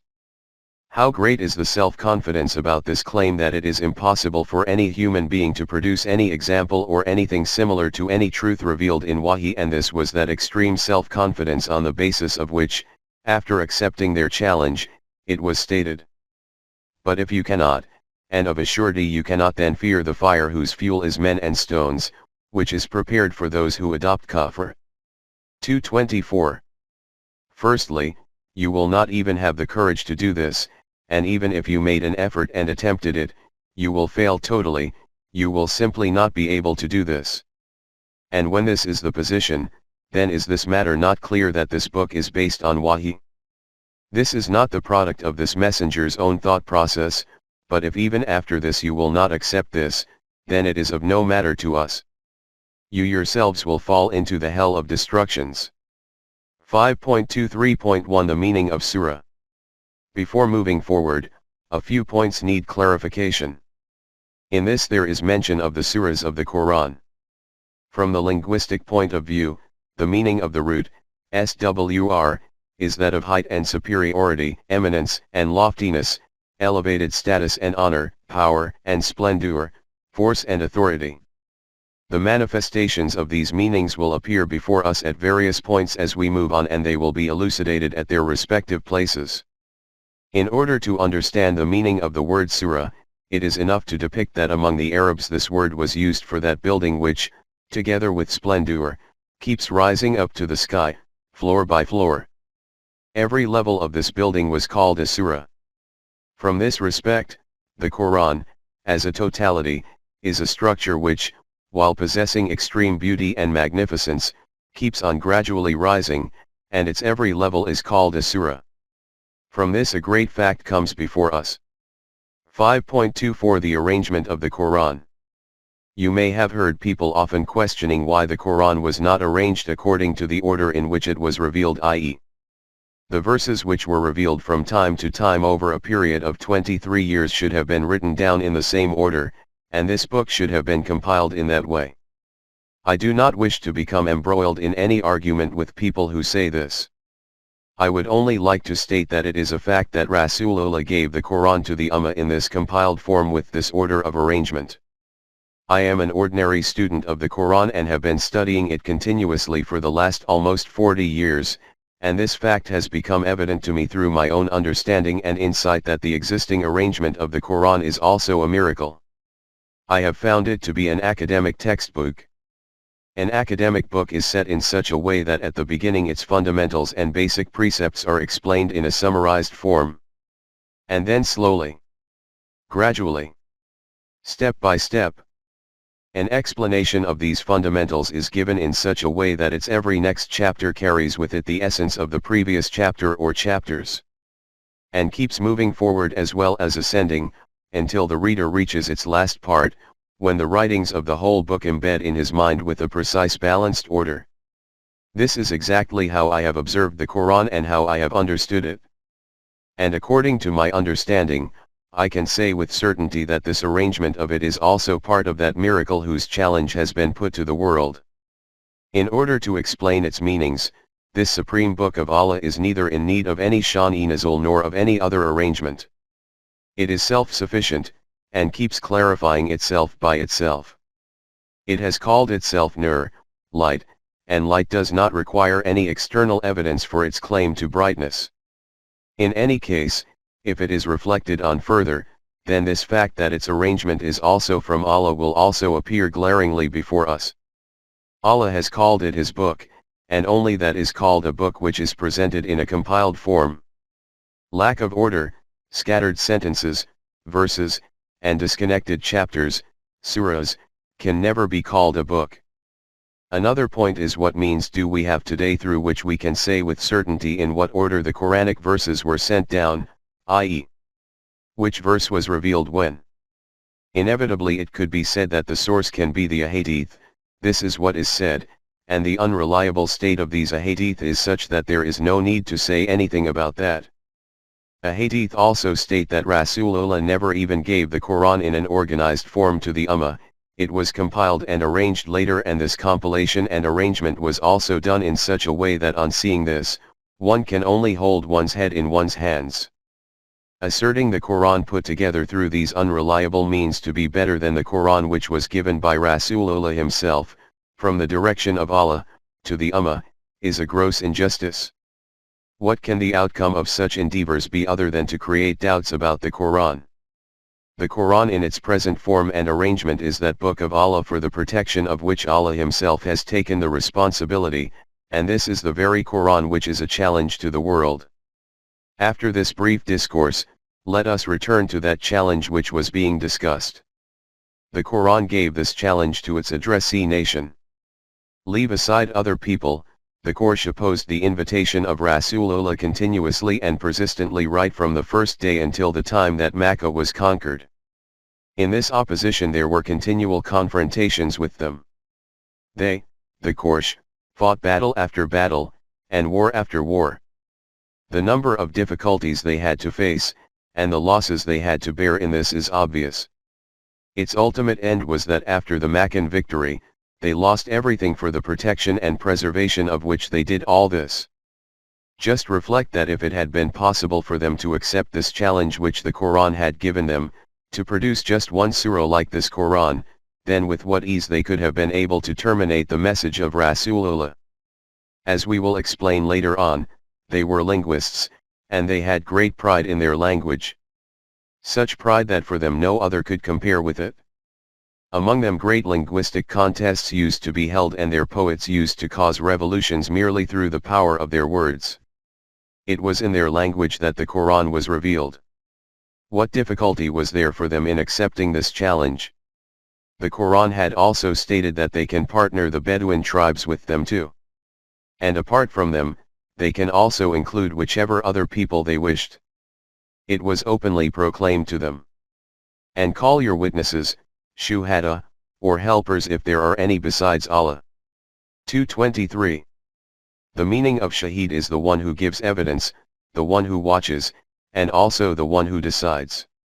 So, in other words, it was said to them that if by accepting this challenge you wish to have this decided upon in a gathering, then you can manage that meeting under your own supervision. Your own people themselves will give evidence in evaluation about what you present. Just think that if they had thought it was possible to do this, would they not have jumped at this challenge? They fought battles all their lives, sustained losses of their lives and possessions, their closest relatives, even their wives, left them and joined the opposing side, Jamaat-e-Momineen. This continued over the course of 20 years, but they did not come towards accepting this challenge because they knew they cannot be successful in this. We ask all the historians of the world to ponder on this evidence from history, and then reflect, what conclusion did those Arabs reach about this book? And finally, when they felt that this book cannot be the outcome of human intellect, then why did they not give up their opposition and confrontation and accept this book?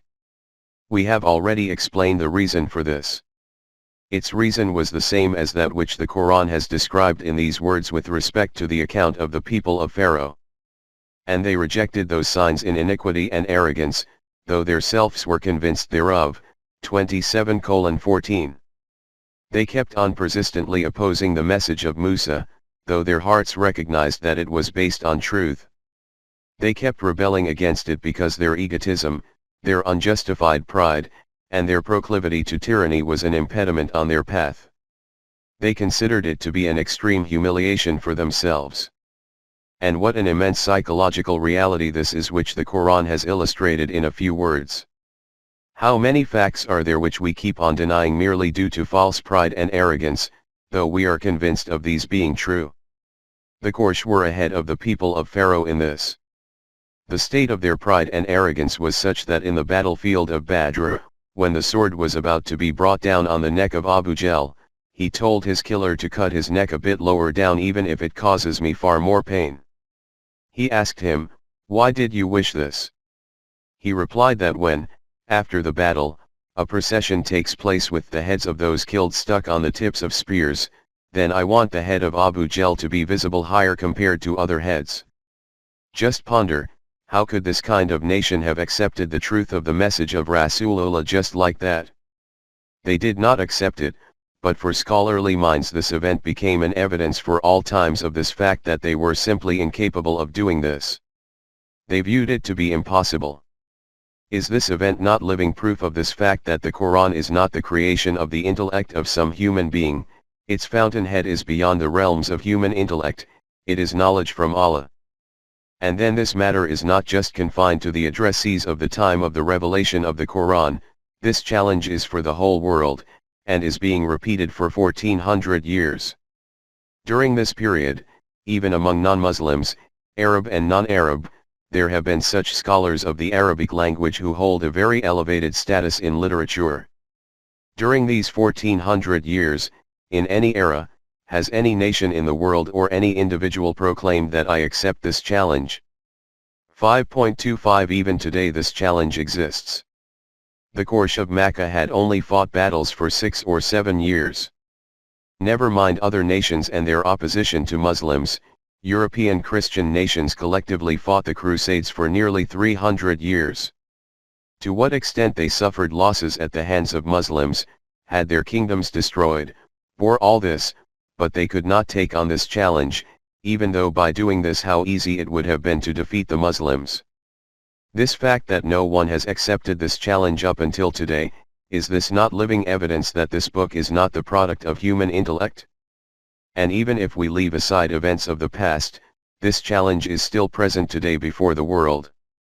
The way in which all the non-Muslim nations of the world are fully engaged in opposition to the Muslims, and all the labors and intrigues they are resorting to for this, those endeavors and conspiracies which are disturbing the peace of their days and the sleep of their nights, can they not even understand such a small matter as this?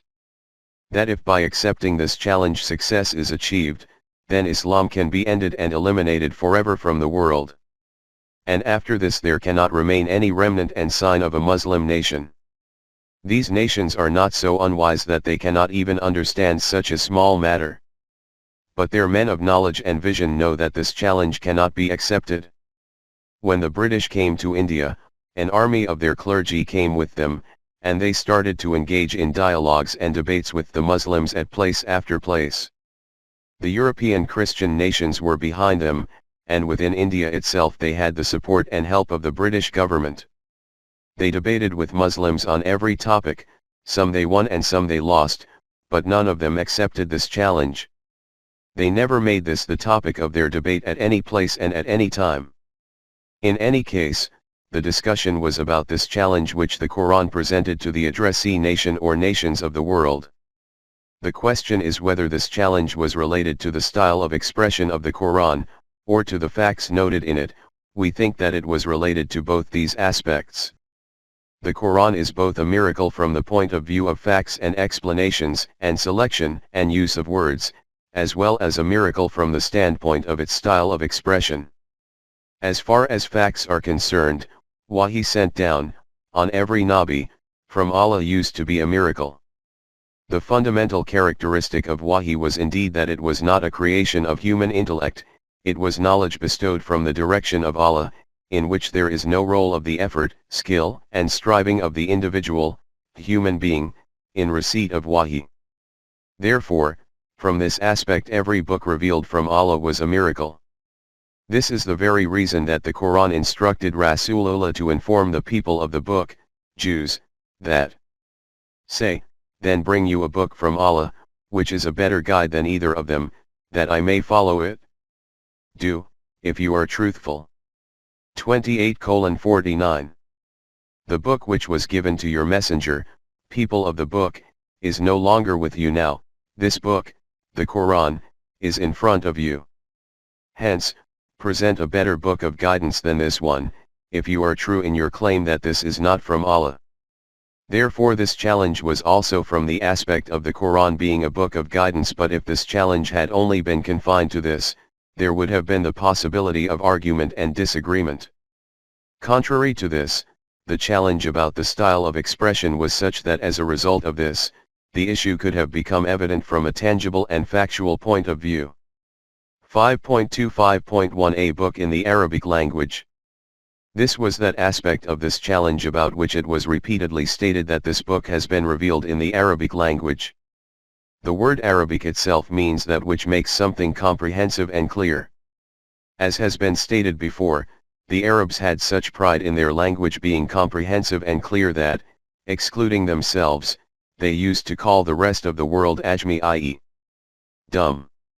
This is why, in view of this fundamental meaning of the word Arabic, the style of expression of the Quran is called very perspicuous.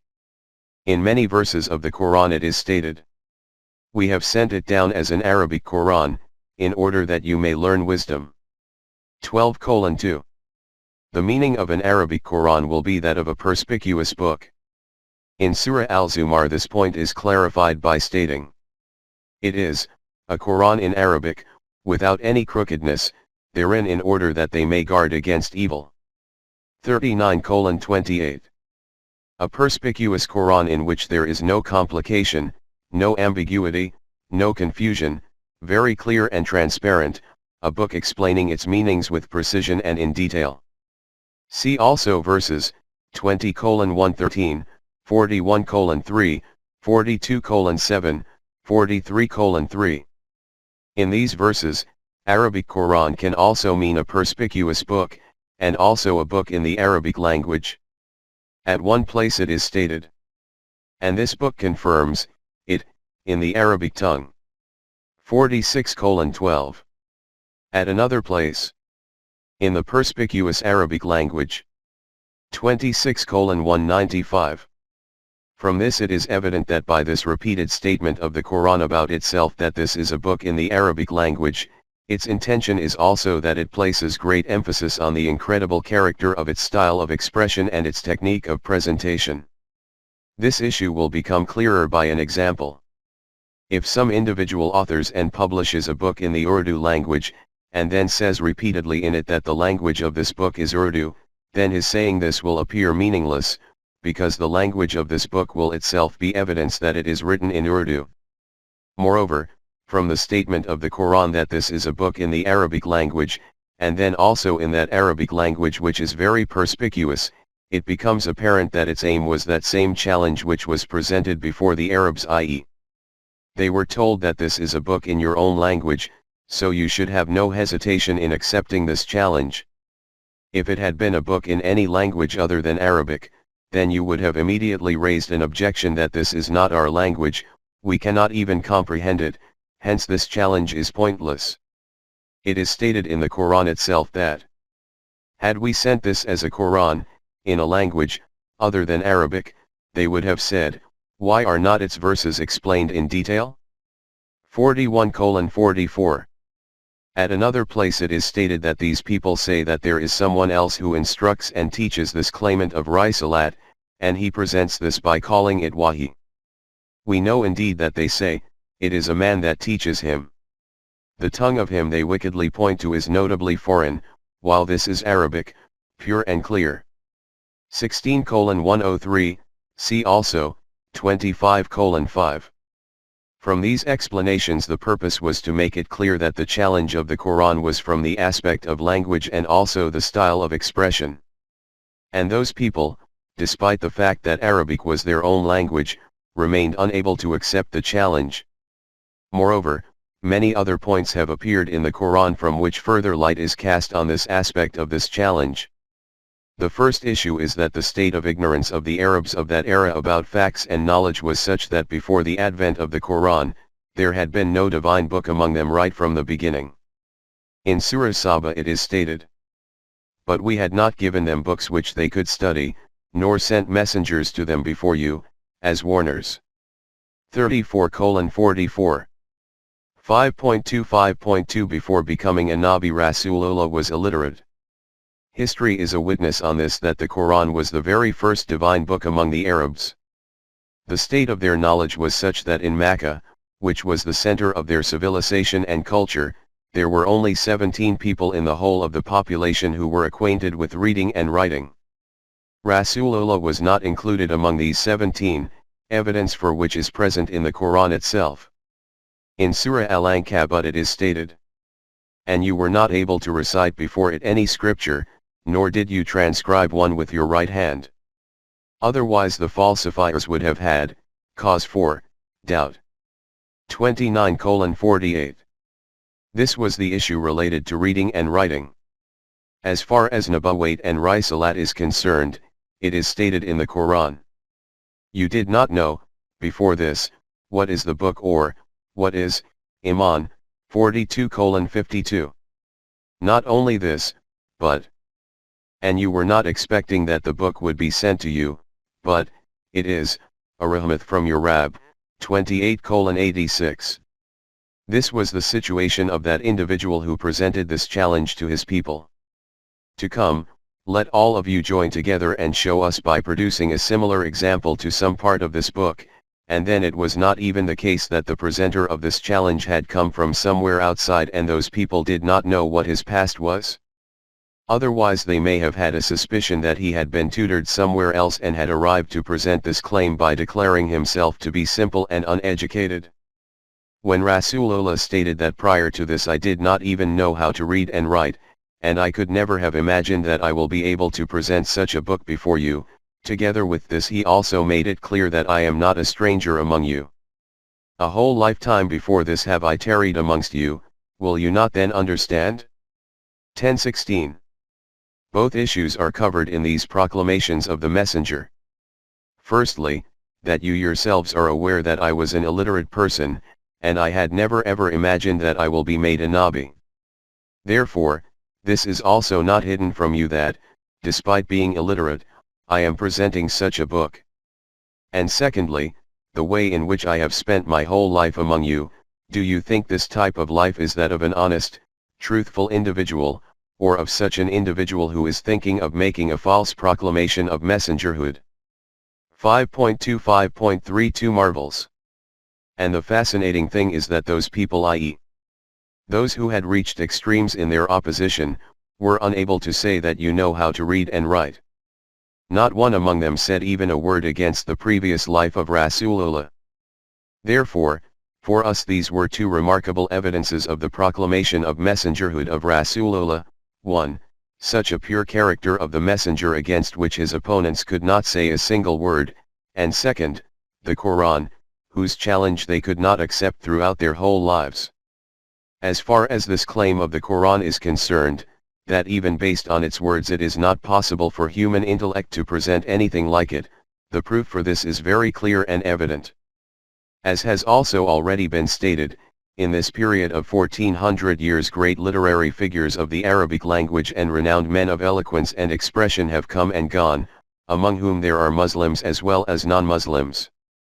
Thousands of books authored by them exist which are viewed as being at a very high status from the point of view of expression and degree of comprehensiveness. Keep these books in front of you, and then reflect on any part of the Quran, a glaring difference will become clear between both.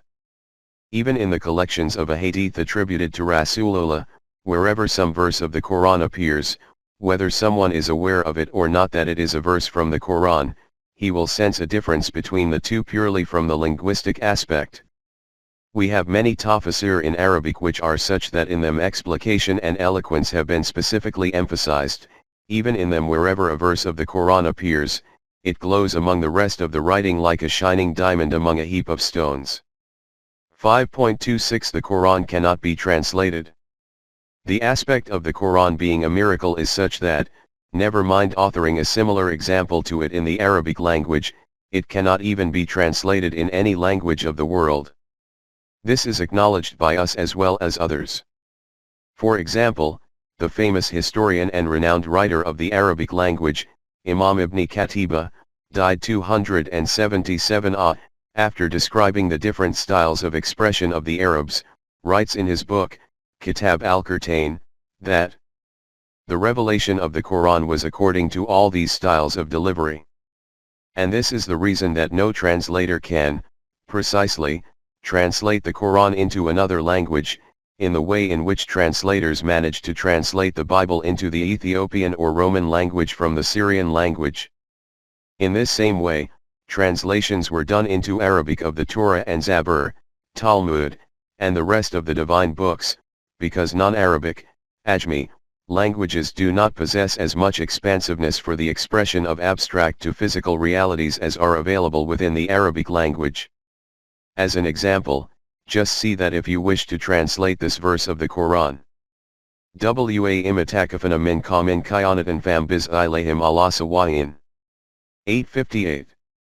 Until eternity you will not be able to come up with such words which can express those meanings which are implied in this verse, other than by breaking this order and sequence, and joining up the parts differently, and in this way make apparent those things which were noted in it.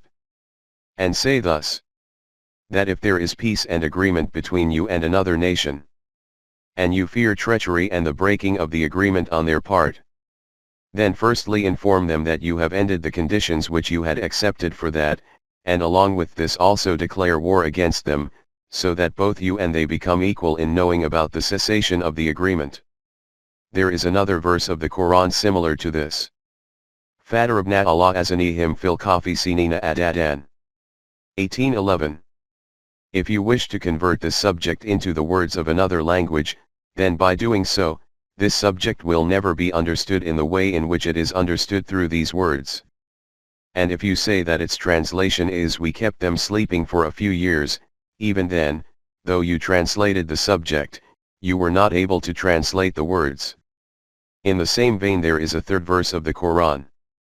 Walazina iza zukaru bayayatai rabihim lam yakuru alaiha saman wa umayanan. 25:73. If you translate this verse according to its words, then it will become a confused matter, and if you say that those people do not treat it with ignorance, then by doing this you have interpreted the subject in different words, you did not translate it. This was the opinion of a Muslim literary author. Among others, whoever has studied the Quran closely has also reached this conclusion that the Quran cannot be translated into any other language. In our time, the renowned author Har Gib is counted as being among the most famous scholars of the Arabic language. He writes in his book titled, Modern Trends in Islam, 1945 edition, p. 4. For the Quran is essentially untranslatable, in the same way that great poetry is untranslatable. The seer can never communicate his vision in ordinary language. He can express himself in broken images, every inflection of which, every nuance and subtlety, has to be long and earnestly studied before their significance breaks upon the reader. Images, too, in which music of the sounds plays an indefinable part in attuning the mind of the hearer to receive the message. To paraphrase them in other words can only be to mutilate them, to substitute clay for finer gold, the plotting of the pedestrian intelligence for the winged flight of intuitive perception. An English translation of the Quran must employ precise and often arbitrary terms for the many-faceted and jewel-like phrases of the Arabic, and the more literal it is, the grayer and more colorless it must be. In passages of plain narrative, legislation, and the like, the loss may be less great, although not only unevenness and the incohesions of the compilation but also the fine shades, die hammer strokes, and the eloquent pauses, if they can be reproduced at all, may have disconcerting or, as Carlyle said, a crude and incondite effect. Even in so simple a sentence as verily we give life and death and unto us is the journeying, 50:43, it is impossible to present in English, or perhaps any other language, the force of the 5 times repeated we in the 6 words of the original. Inananu nui wa numitu wai le nal mazer. 50:43. We feel that after this there remains no need to say anything further in this respect. 5.27 The meaning of Anar, the fire. After this we return to the verse under discussion in which it is stated. But if you cannot, and of a surety you cannot, then fear the fire, Anar, whose fuel is men and stones, which is prepared for those who adopt kafir. 2:24. They were told that when you will fail in meeting this challenge, even then will you not accept this reality that this book is not the creation of some human intellect, it is wahi from Allah. But if you do not accept this reality it will not cause any harm to anyone else, you will fall into the fire of destruction, into that fire, whose fuel are an-nas, human beings, and al-hijra, stones, and which is the natural consequence of rejection of these truths. In this verse the first word requiring explanation is an-nar. The ordinary meaning of this is fire. But just as phrases such as the fire of rage, the fire of vengeance, the fire of enmity, the fire of jealousy, and the fire of hate are commonly used among us, the word an-nar was also used among the Arabs for these meanings. Furthermore, the Arabs used to call that fire which was burnt on the tops of hills to declare war as nar ul-harb, and the meaning of nar ul-qam was that that nation was defeated. From this the meaning of the word an-nar becomes clear. The Quran itself has used it for the meanings of destruction and ruin, and defeat and humiliation. In Surah Al-Imran the Jamaat-e-Mu'minin are told to remember that favor of Allah, when you were bitter enemies of each other, and He put mutual affection in your hearts, and in this way you became brethren. And you were on the brink of the pit of fire, and Allah saved you from falling into it. 3:103. It is obvious that the meaning of fire here is the essential consequence of mutual enmity and civil war between the people of a nation. The Quran itself has called this nar ul-harb, 5:64. In Surah An-Nur it is firstly stated that Allah will establish the Jamaat-e-Mu'minin in the land, 24:55-56, and then it is declared. Never think that those who do kufr are going to frustrate Allah's plan on earth. Their abode is the fire, and it is indeed an evil refuge. 24:57. It is evident that an-nar here means defeat and a life of humiliation. The meaning of an-nar in the Quran is generally Jahannam, hell, and the common belief among us is that hell is such a place where flames of fire blaze and the kufr will be pushed into it. There is no doubt in this that Jahannam in the life of the hereafter is the product of a life of crime and transgression, and we have iman on this. But Jannat and Jahannam are the names for those states of the heart whose process commences from this very life. Details about these matters will come later at their respective places. Here we consider it sufficient to briefly describe what Jahannam means, and what is the Quranic meaning of it. 5.28 The meaning of Jahannam. In ancient times in the south of Jerusalem there was a valley in which there was the temple of the god Moloch. Their men were burned alive in the presence of this god as a sacrificial offering. In the Hebrew language a valley is called Zi, and the individual in whose name this valley was called Hunnam. On this basis the valley in which human beings were burnt and sacrificed was called Zi Hunnam, or Jahannam. From this aspect Jahannam will mean sacrificial altar of humanity, and the meaning of the punishment of Jahannam will be a destruction which chastises humanity, whatever form it may have. The Quran explains its abstract truths through tangible metaphors and allegories. It has also explained the state of Jahannam through various metaphors and allegories, and it is these which will be called details of Jahannam as described by the Quran. Nonetheless, these should only be considered as metaphors. The nature and form of the life in the hereafter is not possible at our current level of consciousness. This much is nonetheless clear, that Jahannam is not the name for some pit in which a fire has been set ablaze. This is a term for agony of the heart. For example, it is stated in the Quran. It is the flames of the fire of the law of requital of Allah kindled to a blaze, which mounts right to the hearts. 104:6-7. Similarly, bring to mind the incident of the Zarar mosque as described in Surah At-Tawbah, which has been mentioned earlier. It is stated in this that the hypocrites kept the foundation of this mosque on the edge of destruction, the consequence of which was this structure went into hell with its founder. 9:109. And what was this hell? Their hearts became an abode for continual suspicion and shakiness, until this internal strife cut their hearts to pieces. 9:110. This is what hell is. In the verse under view it is directed, be fearful of that fire whose fuel is an-nas, men, and al-hijra, stones. The word waqud has been used for fuel. Fire is called waqidun, and waqudun are those sticks which are used to light fire. Wood which is kept as fuel is called hatabun, and these logs are called waqudun when they are kindled. Hence the meaning of waquduha and nazu wa al-hijratu will be that fire whose flames will have been produced by an-nas and al-hijra themselves. In the book, Bang-e by Iqbal, there is a poem with the title Ser-e-Falak, which depicts the truth of Jahannam in a very meaningful and visionary style. In it he has stated that when his desire to see and hear Jannat was completed, he noted a freezing abode at a distance. He asked his guide, "What is that frozen land?" He replied, "It is Jahannam." At this he uttered in amazement that we had heard that there will be blazing flames in Jahannam, and you are telling me this frozen tract is Jahannam. He replied that this is definitely Jahannam, but its flames are not of its own, the inhabitants of the world who come here bring their own fire with them. This is the meaning of waquduha and nazu wa al-hijratu.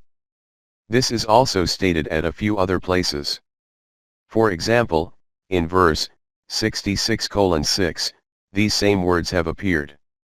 In Surah Al-Imran it is stated about the kuffar. They are themselves but fuel for the fire. 3:10. In Surah Anbiya it is said to those who follow batil, verily you, unbelievers, and the false gods that you follow besides Allah, are, but, fuel for hell. 21:98. In Surah Al-Jinn it is said about those who turn away from the right path. They are, but, fuel for hellfire. Hataban. 72:15. 5.28.1 An-Nas wa al-Hijra.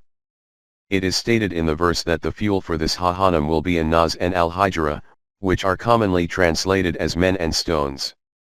And the meaning which is taken from stones is those idols which people worship. This meaning is fundamentally incorrect because the next words in the verse are that fire which is prepared for the kuffar. 2:24. Now it is obvious that stone, whether uncarved or carved into some figure, is neither momin nor kafir. Momin and kafir are human beings, not stones. Therefore, the fire which is prepared for the kafar, what is the purpose of throwing stones into it? The common meaning of An-Nas is humanity, but when this word is used for comparison, then its meaning will be that of people generally. For example, the Quran states about the religious clerics, "Your state is such that you advise the people to do righteous deeds and forget about your own selves, though you study the book yourselves. Do you not understand this much, that the commands of the book are equally applicable to the people and the clergy?" 2:44. In another verse it is stated about these religious clerics, "Who in falsehood devour the possessions of men." 9:34. It is apparent that at these places An-Nas means the people following the religious clergy. In Surah An-Nisa it is stated, "These are those who are niggardly, and enjoin niggardliness on other people." 4:37, see also, 57:24.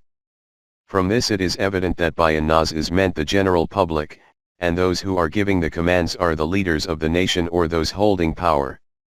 From these, and other similar verses, it is clear that An-Nas means the public, i.e., those people who follow behind the national leaders, religious clergy, and rulers. Now we come to the word hijra. Its root is hjr, whose basic meaning is to stop and forbid, and from this is meant the intellect which tells man at what point he should halt. The word akalun itself also means to stop and to forbid. From this aspect a man who is very shrewd and astute is called hajarun. The Quran has called such people Hijra in 89:5, i.e. individuals possessing intelligence and insight, but only those possessing intelligence and insight who are very clever and shrewd. These are the very people who, having become religious clerics, national leaders, or rulers, become impediments on the paths leading to Allah. So from this the meaning of Waquduha and Nazuwa al-Hijratu will mean the public and their leaders. The mutual altercations in Jahannam between the public and their leaders are described in a metaphorical way in a very instructive style in the Quran. In Surah Saba it is stated, "The unbelievers say, we shall neither have iman in this scripture nor in any that came before it. Could you but see when the wrongdoers will be made to stand before their Rabb, throwing back the word of blame on one another. Those who had been despised will say to the arrogant ones, had it not been for you, we should certainly have been mu'minin. The arrogant ones will say to those who had been despised, was it we who kept you back from guidance after it reached you? Nay, rather, it was you who transgressed. Those who had been despised will say to the arrogant ones, nay, it was a plot of yours, by day and by night, behold. You, constantly, ordered us to be ungrateful to Allah and to attribute equals to Him. They will declare, their repentance when they see the penalty, we shall put yokes on the necks of the kafirun, it would only be a requital for their ill deeds. 34, 31, 33. But this excuse of theirs will not be considered acceptable and they will all be made to enter hell together. In Surah As-Safat it is stated, those entering Jahannam will accuse each other. The followers will say to their leaders that you used to bombard and assault us and in this way used to put us on the wrong path.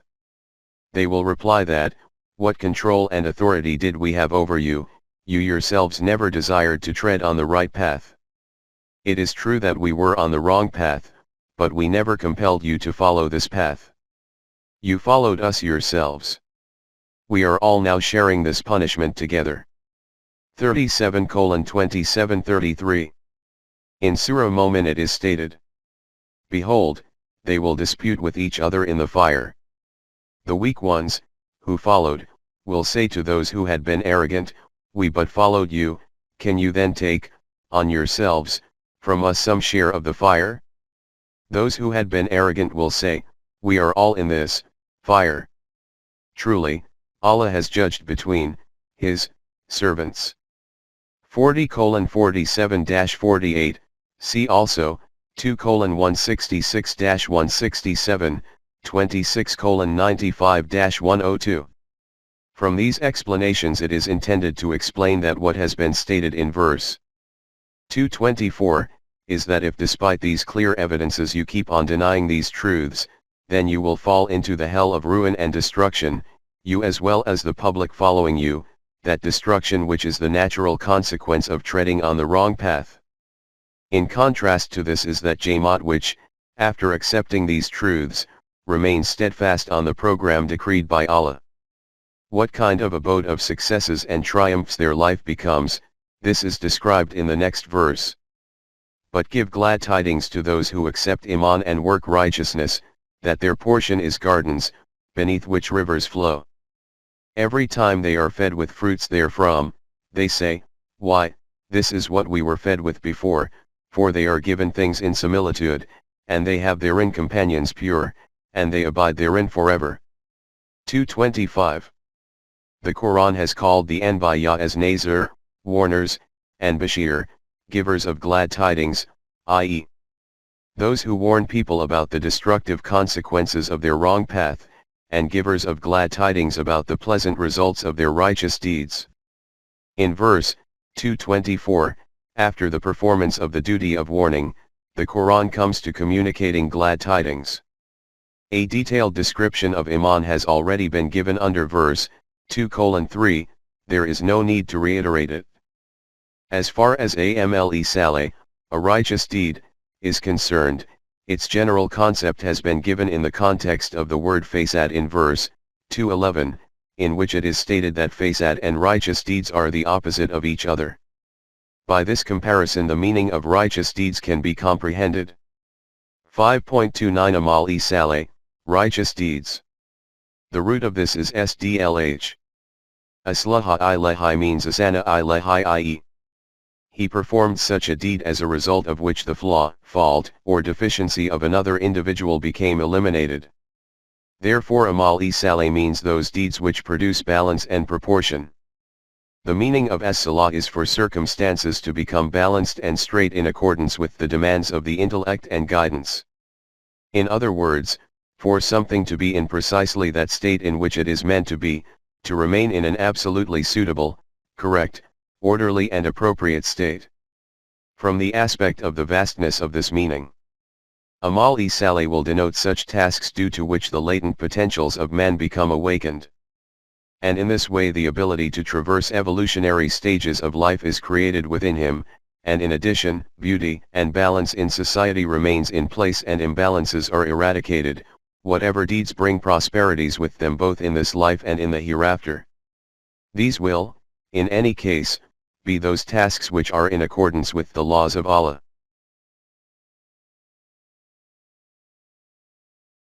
These will, in any case, be those tasks which are in accordance with the laws of Allah. You will see that Amanu and Amilu Salihati have appeared as intrinsically linked together in the Quran from beginning till end, i.e. having iman in the truth of the laws of Allah, and together with this performing those deeds which draw out potentials according to the procedure described by the Quran. It is clear from this that those deeds whose origin is not from the conviction of the heart, iman, are merely the product of habit or custom which keep being performed mechanically. Correct results cannot be attained by these because the foremost consequence of correct deeds should be to produce a transformation within man himself, his self should develop, as a result of which purity in his character and eminence in his conduct should be produced. This result can never be attained from those tasks which are performed mechanically.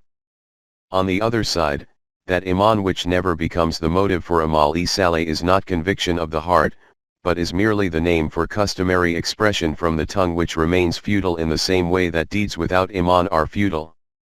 Furthermore, only those deeds are Amal-e Saleh which the Quran has declared to be Saleh, not those which we consider to be Amal-e Saleh according to our own criteria and opinion. It should be made clear that the Quran has described many deeds as being Amal-e Saleh but has not given any comprehensive and definitive list of these deeds. If we say about iman that it is the name for firm conviction in the truth of those lofty values which the Quran has defined for the development and growth of the human self, and Amal-e Saleh is the name given to the protection of those values, i.e. working according to them, then this will be in accordance with reality. This is what, in other words, will be called character. Hence, character cannot be created until there is conviction in the truth of the higher values of life. It is recognized through those deeds which are performed by this individual, and its tangible outcome should be that the issues of humanity are resolved and beauty and balance are created in human society. The Quran has called the outcome of these as being al-Jannat. 5.30 The meaning of Jannat. Al-Jannah is a very fundamental and comprehensive term of the Quran, the complete meaning of which cannot be expressed at any one place, because its details are spread like sparkling stars from beginning to end in the pages of the Quran. Linguistically, the meaning of this root jnn are to hide. A number of words emerge from this root and many of them are mentioned in the Quran at different places. But here we will only consider one of these words, Jannat. Jannat means a garden, particularly that garden whose land is concealed because of an abundance of trees and copious vegetation and is not visible. In the Quran the consequence of Iman and Amal-e Saleh is declared to be Jannat of this world and also Jannat in the hereafter. We have already stated that the life in the hereafter and the form and reality of its states cannot be comprehended at the existing level of our consciousness. This is why the Quran has presented them in the form of metaphors and similes. It is stated in Sura Ar-Ra'd, the parable of the garden which the righteous are promised. Beneath it flow rivers, perpetual is the enjoyment thereof and the shade therein, 1335. Similarly, these same words have appeared in Surah Muhammad, 47:15. From this it is evident that the description of Jannat of the hereafter is metaphorical and allegorical. Therefore, those meanings should not be taken from these words in which we use them in our physical world. In order to inform us that Jannat is not the name of some location, the Quran has stated, "And a garden, a bliss, the width whereof is as the width of heaven and earth," 57:21, see also, 3:133. About its springs, it is stated, "A fountain where the devotees of Allah do drink, which they will bring out from the depths of their hearts." 76:6. Regarding the Quranic metaphors, it has stated, "From these parables, those people will be able to reach the truth who make an effort to understand their meanings via knowledge." 29:43. Those people who infer from this that this implies the physical things of this world should understand that now no person knows what delights of the eye are kept hidden for them, as a reward for their deeds. 32:17. As far as the description of their metaphors and similes is concerned, it is obvious that these examples should have been such that the initial nation being addressed by the Quran could understand them. In a country like Arabia, where there were hot deserts spread all around in which one odd oasis could be found and around this spring a few trees would grow, it is obvious that for them what could be a greater luxurious, peaceful and comfortable scene than this, that there should be lush gardens in which there are clear and pure springs. Cool water from these springs flowing all around, no vestige of heat in this garden, trees laden with fruits, where there is such an abundance of honey and milk it is as if streams of them are flowing. For food the flesh of delicious game birds is available, extremely comfortable tents are erected in these gardens. For them, what could have been a more splendid means of sustenance than this? Moving forward, the trappings of comfort and luxury which those people among them who used to travel to and from the cities which were under the shadow of Persian and Roman rule used to witness, would most certainly have seemed to them to be a Jannat personified, and a melodious heaven, which was a product of their civilization and culture. In connection with the issue of Jannata life, the Quran has also mentioned those accoutrements, and has done so in a very appealing style. Exquisite carpets, couches spread around, magnificent palaces in which hang silk and linen curtains, crystal glassware, utensils of silver and gold, extremely delicious beverages, such a heart-warming environment, and together with this, compatible company, one outlook, gatherings of the people, these Arabs could only be made to understand Jannata life through these kinds of metaphors. If the concepts of life of the initial people addressed by the Quran had been something different, then metaphors and similes in accordance with those would have been used to explain the abstract realities of Jannat to them. From the streams which have been described as flowing in these gardens is meant that the effects of the balanced deeds of human life are not confined to time and space. The gardens resulting from them will always remain perennially lush and green, i.e., as long as these deeds are being carried out by men, these effects resulting from them will keep becoming established. This is why it is stated in Surah Ar-Ra'd, the parable of the garden which the righteous are promised. Beneath it flow rivers, perpetual is the enjoyment thereof and the shade therein, such is the end of the righteous, 1335. In Surah Ibrahim this reality is described in an even more appealing way.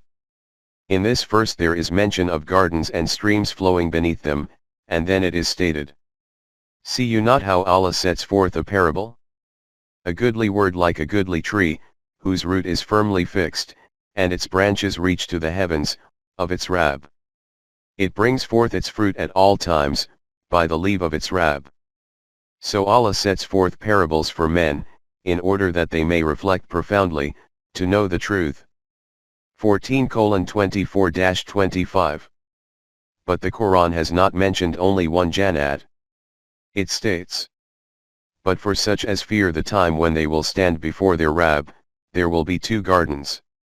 55:46. In other words, one Jannat in this world, and the second Jannat in the hereafter. Then it is stated about these Jannats. In these Jannats life will not be monotonous, rather will consist of great variety. 55:48. 5.31 Jannat on earth. Like the Jannat of the hereafter, the Quran has also described the nature of Jannat on earth in great detail. It begins this from the Jannat of Adam. And as we will explain later on, the story of Adam is not the tale of some individual, but is the story of man himself, the story of mankind, which is presented in a very attractive, dramatic, and allegorical style.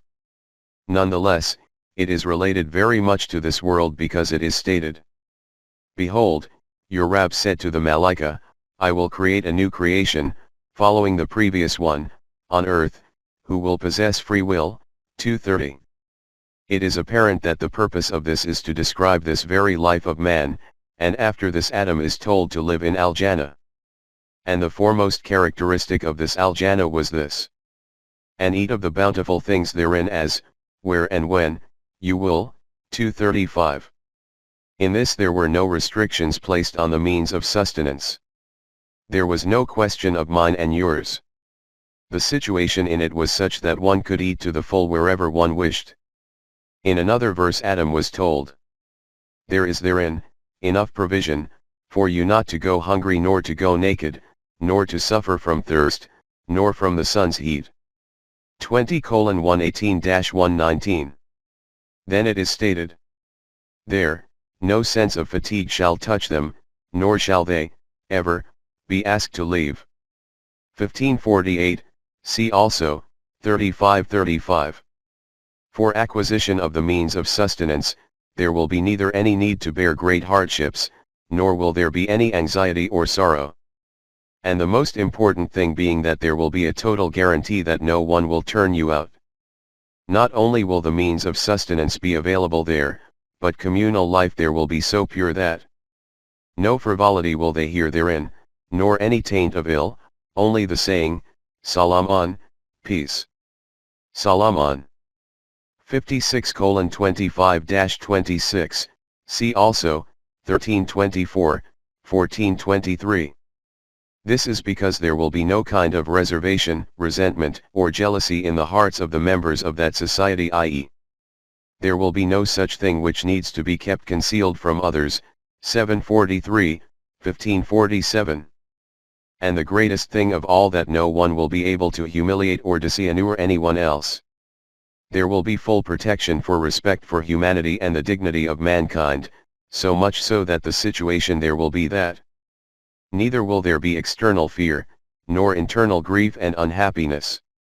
6:48. This was that earthly Jannat which those nations in this world achieved who lived their life according to Iman and Amal-e Saleh, and which appeared in front of the world 1400 years ago during the harmonious and prosperous era of Muhammad, Rasulullah, and his companions.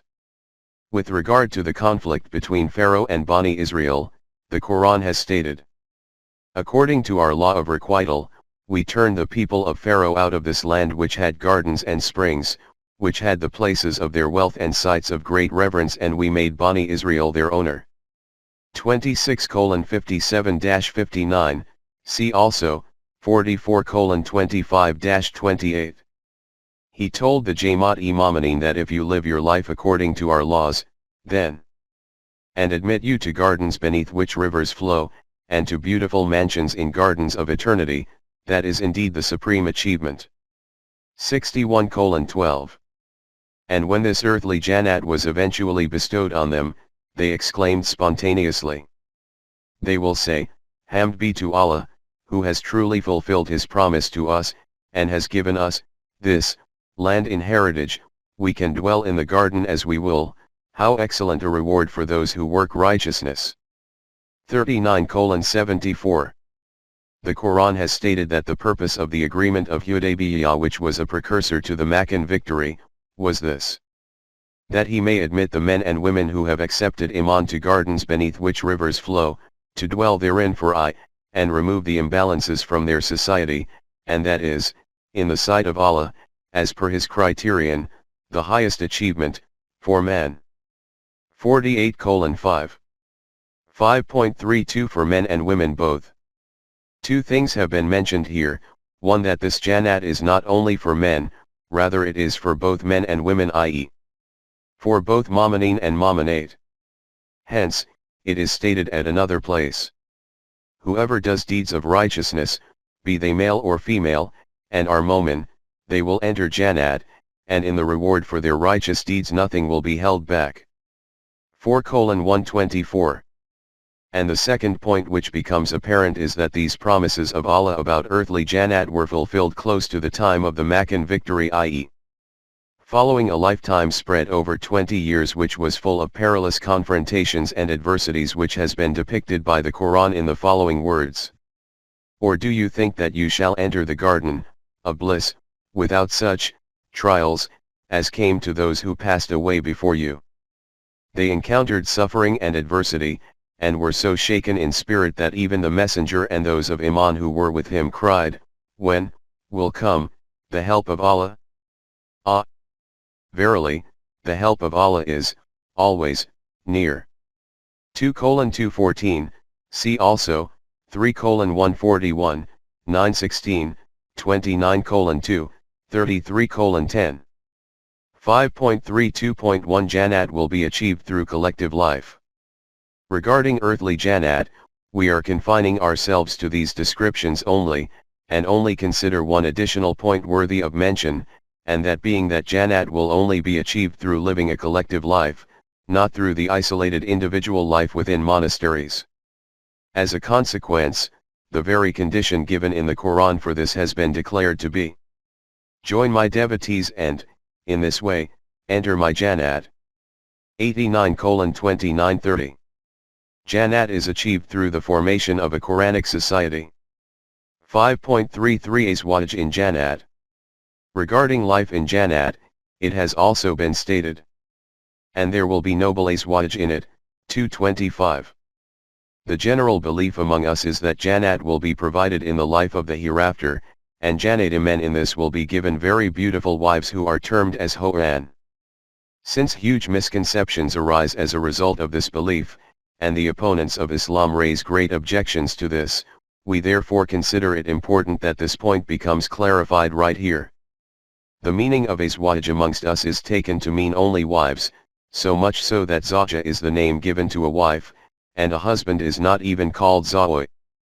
But according to the way in which this word is used in the Arabic language, and the Quran, its meanings are very wide. Linguistically, those two things are called Zawjun, which are complementary to one another. When two things are such that without the one the other cannot be completed, then among them one will be called the Zawj of the other, e.g. the two wheels of a car will be called the Zawj of each other, because if one wheel is missing, the other will remain ineffective. In addition, it is also necessary that both these wheels should be alike. If there is any lack of compatibility between them, the car will not be able to be drivable. From this point of view, the meanings of Azwaj are same values, same conduct, harmony in companionship. Men and women are both included in this. And since according to the criterion of the Quran, a husband and wife should be the most harmonious companions of each other in both conduct and similarity of outlook, therefore the husband is the Zawj of the wife, 58:1, and the wife is the Zawj of the husband. If we look at it from this viewpoint, then Azwaj in earthly Jannat will also mean that there will be companions of one outlook and similar values, and also husbands and wives of similar outlook and values. But since the concept of Jannat in the hereafter is not a physical one like this one, hence Azwaj in it will mean companions of one ideology, in which men and women will all be included. We cannot say whether in that life the existing biological or gender differentiation of a man of woman will stay the same, or its mode will be something different as well, because we cannot say anything about the nature and form of life there. But it is obvious that by the mere use of the word Azwaj, the mind should not divert to the sexual connotation, only the meaning of companions should be taken from this. Because we have seen that the life of Jannat is the name for a collective life, it is essential for the devotees of Allah in it to live in harmony. 89:29. They will all be the Zawj of each other in it. 5.34 The meaning of Ho'ar. In connection with Jannat there is also mention of Ho'ar, and due to its conventional meaning, the mind switches to sexual relations between man and woman in the Jannat of the hereafter. It should be made clear that if in the Jannat of the hereafter the process of sexual relations between man and woman continues, then this is also not something objectionable, but as we have repeatedly stated, details of the life of the hereafter should not be brought to mind in a physical sense. We feel it is enough to make this much clear here that the word hor is not just used for the feminine, it is also used for the masculine. This word is a plural form, and its singular forms are awerun, which is masculine, as well as haura, which is feminine. Its meanings are such people, men or women, whose whiteness of eyes is very pure and its blackness is very intense. Among the Arabs, such an eye was considered to be very beautiful. But later on this word began to be used among them for those people whose character is sterling, and whose outlook is very pure, because the meaning of the word awerun, plural hurun, is a pure intellect, i.e., not a cunning and devious intellect, instead a pure and clean intellect. At some places in the Quran, together with hurun, the word ainun has also appeared, 44:54, 52:20. The meaning of this is also of such an individual whose eyes are very beautiful, and it is used for both male and female. Hence, in the life of Jannat, the state of mutual companions, hurun ainun, whether they are just comrades or husband and wife, will be such that their intellect and reasoning will not be used to deceive one another. That intellect will be employed for good from the heart, i.e., a pure and clean intellect, not devious and deceitful. These are the meanings in this verse. And they have therein companions pure, 2:25. In other words, the life of Jannat, whether it is in this life or in the hereafter, will consist of such companions whose character will be very lofty, and intellect will be very pure. After these elucidations, we now come to that part of the verse under consideration whose meaning remains to be explained. When they will be provided with rizq, they will say this is the same which was provided before. They will be informed, nay, this is not exactly the same, but is similar, 2:25. In this, too, a profound reality is implied. The meanings of the word rizq are of those means of sustenance which are available on time, i.e., precisely according to the requirements of life. It has been explained in the discussion about verse 1:2, that the process of evolution in the universe is continual and ongoing. To summarize, it is that commencing from the foremost life cell, after traversing various evolutionary stages, life has reached the form of a human being. In this lengthy journey, though the essence of life remained the same, great differences continued to appear in its forms. In whatever state its form was in, it kept receiving means of sustenance according to its need. It was as a result of this that it remained capable of existing and of being able to move forward. From the point of view of purpose, though this rizq was the same, there used to be great differences in terms of its properties. We do not require the mind of a scientist to understand this difference. 5.35 Variation in the form of nutrition. This is our daily observation, e.g. just take the example of a human child. Its rizq is the milk of its mother. In the early stages of a child's life, since his stomach is weak, therefore in the milk of his mother there is a greater proportion of water and the proportion of constituents is quite low.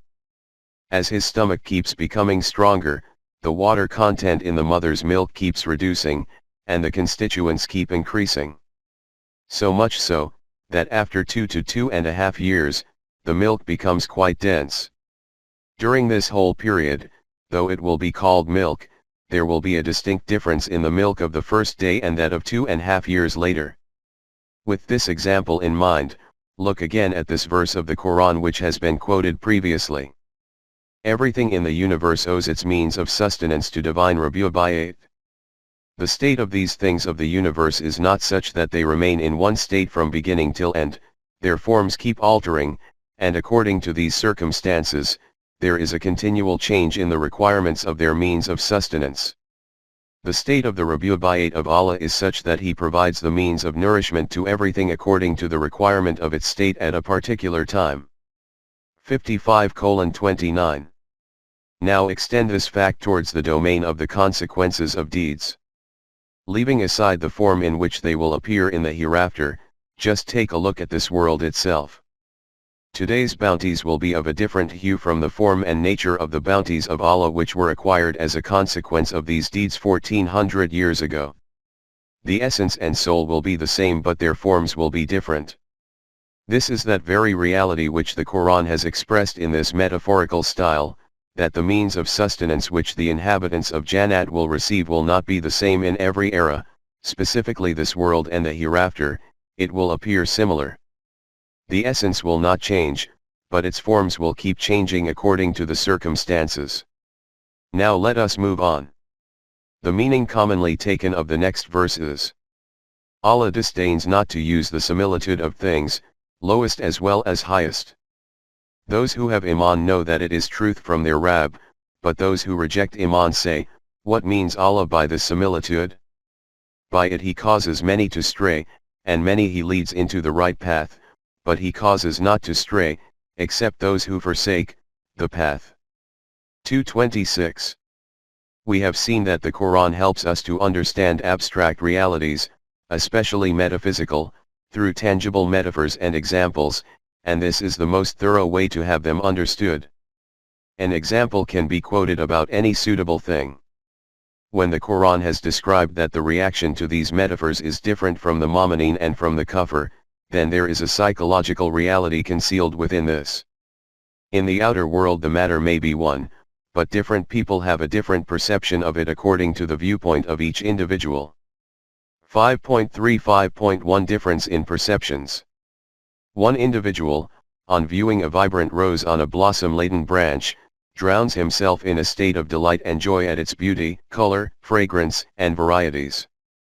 Contrary to this, another individual turns out to be a constant complainer about its thorns. This difference is due to the point of view. If we wish to expand on this topic, then a reasonably large tome can be compiled about it, but we do not consider there is any need for this. This is our daily observation that regarding the same thing, the same event, or the same person, different people not only have impressions which are different, but at times are contradictory as well. This disparity is the product of a variation in viewpoint. The Quran changes the viewpoint of man. The consequence of this change is that he sees everything in its true form, and defines its worth according to the scales set by the divine values. This is that transformation in the self produced by the Quran, referring to which Iqbal says, "Now I comprehend that the world is nothing, the world is my heart." By its transformation, the color of everything has altered. In Quranic terminology, this changing of the color of the heart is called Iman. This is an immense fundamental change which is created within the human psyche and becomes the foundation for changes in the outer world. As a result of this, the scales of the things of the universe change, their values change, their objectives change, their requirements change. This is the fact which the Quran has described in the verse under view by stating that though the example is only one, the impressions are different of the people looking at it with varying perspectives. Later on in verse 3:7 of Surah Al-Imran, we will see that this same issue is mentioned in relation to metaphors. In the Quran, different facts or subjective conditions have been made comprehensible via different examples. These examples will keep appearing before us in the verses coming later. Here, we will present a few as illustrations. 5.35.2 Examples from the Quran. 1. The intellect of those opposing the commands of the Sabbath are compared to apes, 2:65. 2. Those who do not use their intellect and reasoning, and follow the path of their forefathers, are compared to sheep and goats, 2:171. 3. The example of those who have insatiable greed is like that of a panting dog, 7:176. 4. The simile of Kalma Tayyib is as a virtuous tree, and Kalma Kabith as an evil tree, 14:24-26. 5. Fear and uncertainty, and insecurity created by shirk, is explained by giving the example of a fledgling which falls out of its nest and some eagle or vulture snatches it away, or a dry blade of grass which a gust of wind can blow in whichever direction it wishes, 22:31. 6. The example given about nations who squander the results of their hard work through their own hands is that of an old woman who toils the whole day long spinning, but who at the end of the day shreds it into pieces herself, 16:92. 7. Expectations attached to idols of batil are compared to the thread of a spider's web, 29:41. 8. The example given about idle religious clerics is like that of a donkey on which a pile of holy books is loaded, 62:5. 9. Purity of character is compared to a transparent pearl inside an oyster shell, 56:23. And 10. The heavenly torch to which the Quran has been compared, that can only be elaborated in its own place as the cause for enlightenment of the heart and vision, because it is feared that by trying to encapsulate it here, the majesty and sublimity of this allegory may become diminished, 24:35. These and numerous other metaphors like these are examples through which the Quran has explained different realities, and as has been stated earlier, descriptions of all the states in the life of the hereafter are metaphorical and allegorical. 5.36 The meaning of Fasikeen. These are the metaphors and similes about which it is stated that for many people these become the light of their path, while for others they are a reason to criticize and for fault-finding. Such people are called Fasikeen by the Quran. Among us the words fisk and fajur, fasik and fajir are commonly used, but few people know the correct meaning of these. There is a skin over the fruit of a date within which it grows and reaches fruition. This is also the state with other fruits. That skin is like the pattern of this fruit within which its potentials are fulfilled and it reaches maturity. But sometimes it also happens that the fruit exits its skin from one side. Such fruit never reaches maturity and instead rots. Arabs used to use the word fisk for this state. The Quran bestows the pattern of that system of society, or collective life, by remaining in which the potentials of the individuals of society become correctly developed. The individual or faction who exits from the pattern of this system will be declared as Fasikin, their development will not be able to take place. Hence, every individual who goes out with the sphere of the divine values, and the pattern devised by it, is a Fasik. In the next verse the Quran has elucidated this by stating, "Those who break Allah's covenant after it is ratified, and who sunder what Allah has ordered to be joined, and do mischief on earth, they cause loss, only, to themselves." 2:27. 5.37 Those who break covenants. In other words, Fasikeen are those who break the firm covenant made with Allah, and disintegrate into fragments that which Allah has enjoined to be united, and in this way they spread fasad, mischief, in the nation or on the earth. The main points referred to in this verse have been explained in the discussion of verse 2:11, under the topic of fasad.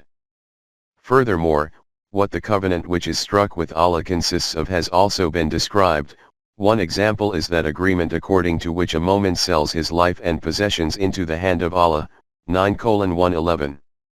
Further details about it have also been given at numerous other places which will be discussed at their respective places.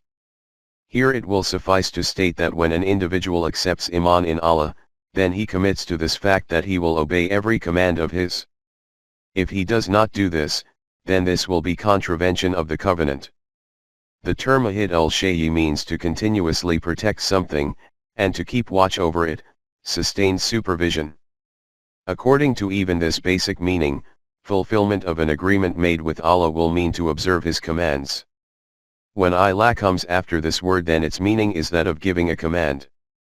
The meaning which we have given above also becomes evident from this, i.e., fulfillment of ahadullah in reality means obedience and observance of Allah's commands. It is obvious that this commitment will only be from those people who claim to have Iman in Allah. Only they can be the ones about whom it can be said that they had made a covenant with Allah, had made a promise which they now do not fulfill. All those people are included in this clause who claim that they have Iman, but in practical terms do not obey the commands of Allah. They will all be termed as being Fasik. This is the reason that at some places he has called the Zalimin as being Fasik, 259, and at other places as those people who seek ways to contravene the commands of Allah, 3:81. And in summary, but in very comprehensive words, he has declared that Momin and Fasik are the opposite of each other, 3:110, i.e. the one who does not obey the commands of Allah, the one who departs from his defined pattern, can simply never be called Momin. Details of these matters have been covered under the exposition of verse 2:2, where the difference between a Momin and traditional Muslims and those who are Muslims by name has been explained. It has been stated about these people that they are those who suffer loss, Al-Kasirun. 2:27. 5.38 Who are those in loss? The word Khusran also comprises a breadth of meanings. The meanings of Al-Kasir are someone who has lost direction, one who gets killed, or an individual who is unable to succeed, who remains in loss in commerce. In Khusran both a reduction in material things and loss of meaningful things are included, i.e. loss in wealth and possessions, and a decrease in intellect and iman, and in eminence and dignity. The word Khusran is used for both. The Quran has described this in Surah Al-Asr in very concise yet comprehensive words when it states, "By the token of time through the ages, verily man is in loss, except such as have iman and do righteous deeds, and join together in the mutual teaching of truth, and of patience and constancy." 103:1-3. The history of mankind is a witness to this fact that if man does not follow divine guidance then he remains in loss, and ultimately becomes destroyed and ruined. Only those people can save themselves from this destruction who have iman in the truth of the divine values and are acting upon the program defined by him which helps to manifest latent potentials. According to this program, such a system becomes established in which every member not only considers his own duty that he has fulfilled the task which was assigned as being his responsibility. He also tells his companions that they, too, should remain steadfast on the path of truth, and whatever difficulties appear in this, to face these with patience and perseverance. This admonishing of each other regarding haqq and perseverance become a means of mutual harmony and discipline among them, 3:200. They remain treading on this path resolutely and persistently, and in this way continue to leave the marks of their footsteps on their era for coming generations. This is that Jamaat which lives a life of success and prosperity. Apart from them, the life of other people is nothing more than woeful tales of failures and unfulfilled desires. The pages of history are a witness to this. After presenting the history of humanity as a witness on this great truth, the Quran asks, say, how can you deny this truth? How can you reject iman in Allah? Witnessing that you were without life, and He gave you life, then will He cause you to die, and will again bring you to life, and again to Him will you return. 2:28. 5.39 Hayat, life, and Maut, death. In this verse, first of all one evidence which Allah has provided for the existence of His being is that He has bestowed life on you. It is obvious from this how much significance the creating of life holds. First of all, let us examine the linguistic meanings of these two words, Maut and Hayat. The root of the word Hayat is Hyy. Linguistic scholars have engaged in many detailed discussions relating to its fundamental meaning which are not of any import to us. Opposite to this is the word Maut. As far as usage is concerned, this word also has numerous meanings. Fundamentally, 1. The words Hayat and Maut are also used for the physical meanings of life and death. 2. The Quran also calls those people as being dead who are alive physically, but whose human potentials have become defunct. In comparison to them, it declares those human beings as alive who, by using their intellect and consciousness, are treading on the path defined by Allah. 3. It also calls those nations dead which are in a state of decline. If there is any potential or ability remaining in them to achieve resurrection, then they can achieve life again by acting on the divine laws. And 4. After the physical death of man, the next life is also termed as Hayat, this is that life in the hereafter which is part of Iman. In the verse under discussion, First of all, the question of the physical life of man comes before us. In the previous pages we have observed what an insoluble puzzle this question is for scientists as to how this physical universe began. Regarding this, their confession about their inadequacy in determining it has appeared before us. 5.39.1 Flawed conception of scientists about the fountainhead of life. But even more than this, the question of how did life take birth is even more insoluble for them, and in this respect the greatest scientist and philosopher of modern times is holding his head in his hands, lost in thought, just like those men of intellect and wisdom were perplexed 2,500 years ago. If we had wished, we could have quoted here scores of confessions of Western thinkers and philosophers in this connection. But there is no need to go into this detail. For the purpose of comprehension, one or two excerpts will suffice. In the field of biology, the name of J.S. Haldane is held to be among the renowned scholars.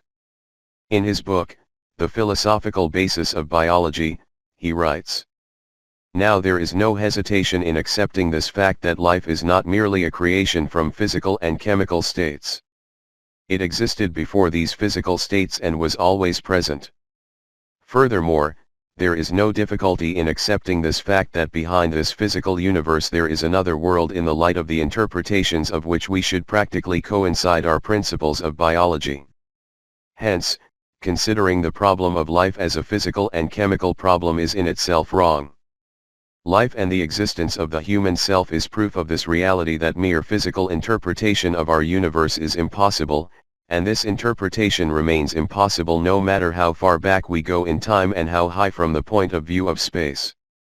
By taking life backwards, its physical origin will never be able to be found, nor by taking the human self backward in time will we reach such a point where we can say that the human self became created from matter like this. The beginning of the theory of evolution is attributed to Darwin, but after this great changes have taken place in his doctrine.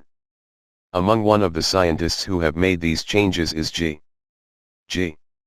Simpson, who holds a prominent status. He writes about the first link in the beginning of life and the process of cause and effect.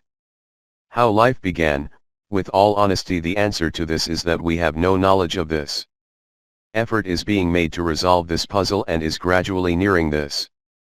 But the final point in this puzzle, i.e., the point of the beginning of life, is that place which lies outside of the realm of scientific discoveries and perhaps even out with the sphere of human intellectual reach as well. The very first link in the beginning of the universe and the process of cause and effect is an insoluble problem, and science cannot reach to this. This foremost link is a mystery. And in my opinion the human mind will never be able to unearth the secret. If we wish, according to our own ways, we can bow our head before this very first cause, but we can never bring it into the sphere of our cognition. Since this issue is beyond the limit of human cognition, therefore the Quran also does not go into any detail about it. It does not speak about how life came into existence. It begins its proclamation by stating how life manifested itself. In this connection there has been a discussion under verses 1:2, 2:6, 2:21. You can cast another glance at them. 5.39.2 An example of manifestation of life. In connection with the manifestation of life, we too cannot say much more than to try and explain it by an example. The sound which is broadcasted from a station spreads out in the atmosphere, but we do not have any sensation of its presence. We are aware of it at that time when that sound reaches our ears tangibly through our radio set. Before entering our awareness, hearing, this sound was not absent, it was present. But we were not able to be aware of its presence. After this, if our radio set becomes faulty, then we think that sound has ceased, or vanished, although it has not ceased or vanished. It does not reach our ears due to the fault in the radio set. Later on, if our radio set is repaired or we receive a new set, then the existence of this sound enters our awareness again. It is possible that Allah has created life before it enters the physical form, the first life cell. But since it had not entered the awareness of our senses at that time, therefore He has termed this state of ours as death, mode. The only further indication given about this state is that you were not a thing worth mentioning, 76:1. The word zikr noted in this verse will be explained at its own place. When its manifestation occurred in a concrete form, then it was called hayat because it entered the grasp of our awareness. When it again left the grasp of our awareness, it was termed as death. After this, when it will again be manifested, this will be termed as hayat after death, life after death. We cannot say how we will sense its manifestation at that time because at that time our radio set will be different from the existing set. This is the metaphorical explanation of life being hidden and being manifested. In the verse under view, the Quran has mentioned death before the existing life, then death after it, and then the life of the hereafter. At another place it has called this 2 deaths and 2 lives, 40:11. And about life after death it has stated that following this no death will become imposed, 37:59, 44:56. According to the Quran, true importance is only given to the question of life after death because its connection is with the law of requital, which is the reality and basis of deen. The existing life of man becomes the issue of physics. The relationship of kufr and iman is with life after death. It is based on this that Iqbal has said, "What can I ask of the wise ones, as to what is my beginning? That I remain in this concern, as to what is my ultimate end." 5.40 Life after death. Indeed, our concern also should only be about this because, as stated above, this is connected to kufr and iman and with the basis of deen. And whichever individual is not convinced of life after death, he thinks, in his own mind, that in this life I can do whatever comes to mind, if I make such arrangements that my crimes cannot be witnessed by anyone, and even if they are witnessed I do not have to suffer any punishment for them, then no one can touch me. Following this there is death, and with death human life ends. To whatever extent a man commits injustice and excesses, its fundamental reason is the same false assumption, i.e., denial of life in the hereafter. And if today deceit and immorality are becoming so widespread, then the cause for this is also denial of life in the hereafter, or of the law of requital, as though it has acquired the form of some doctrine. This is why the Quran emphasizes iman in the life of the hereafter, because as a result of this human society remains in a balanced state, and the selves of the individuals are also enabled so that these can traverse further evolutionary stages of life in a balanced and beautiful way. This is why the Quran has stated, "He who created death and life, that he may provide you with an opportunity to test your own deeds, and he is the exalted in might, all-protecting."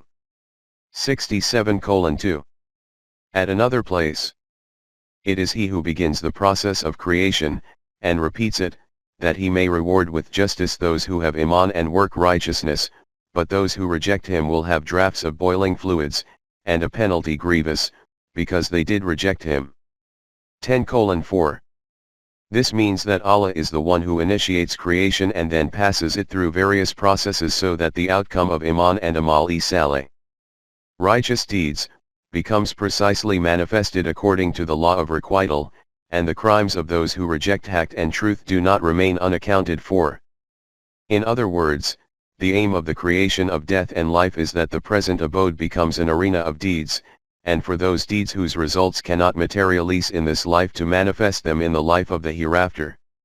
Regarding life in the hereafter, a discussion has already taken place in the tafsir of verse 2:4. Further explanations about it will be covered under the topics of Qiyamat, Hashr, Nashr, accountability, Jannat, Jahannam, etc., as those are the most suitable places for this. At this point, it is necessary to additionally make it clear that the Quran does not place so much emphasis on the life of the hereafter so that people become fearful of the punishment in the hereafter, and start doing good deeds, not at all.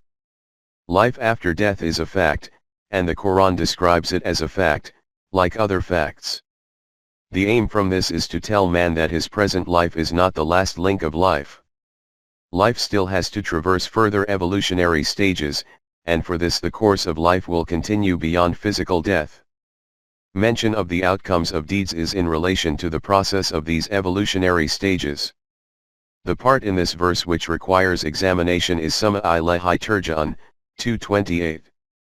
A preliminary discussion about this has been carried out under verses 1:5, 218, but in view of its importance further elucidation is also required here.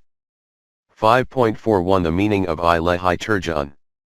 The root of Turja'un is Arja'an. The meaning of Rayu'un are to turn over, come back, to return. Raja'a Ilahi means to turn to someone for help, etc. And the meaning of Raja'un is for results to become established. These are the meanings which have particular significance.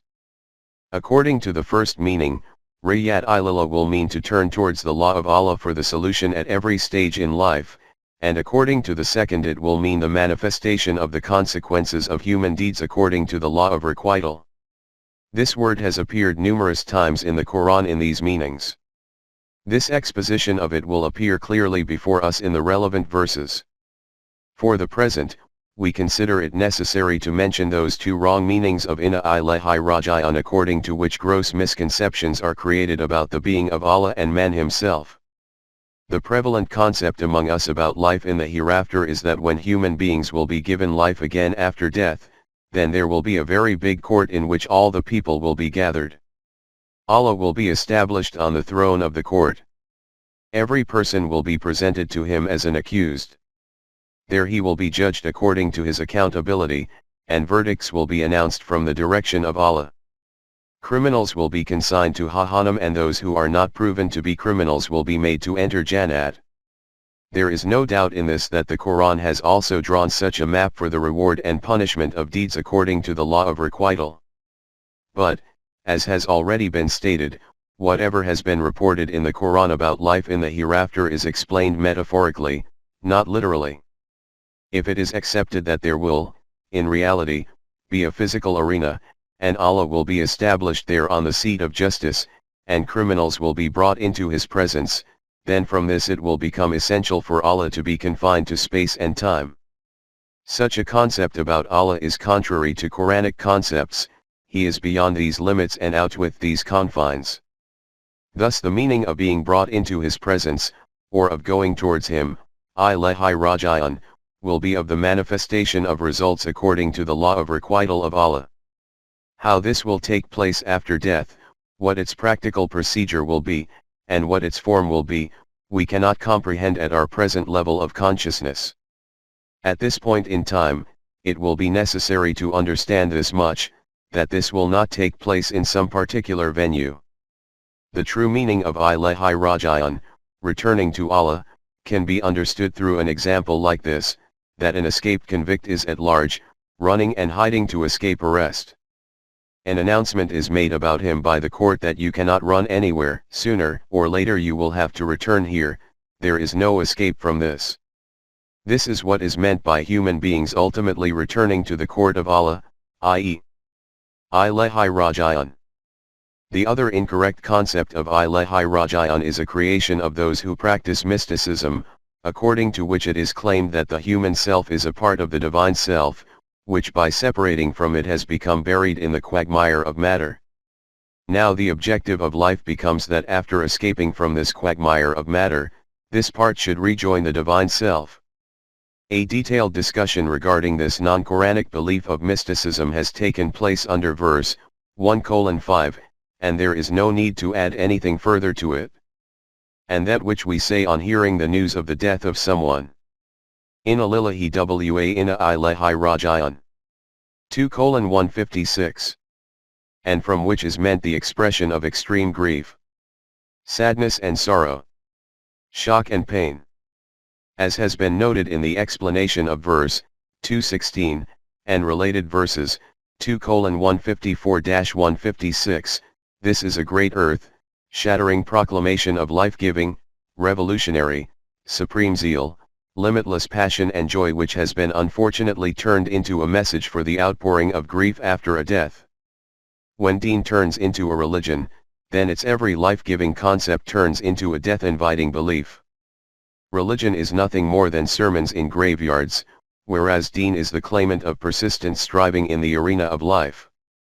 Details have been covered under verse 216.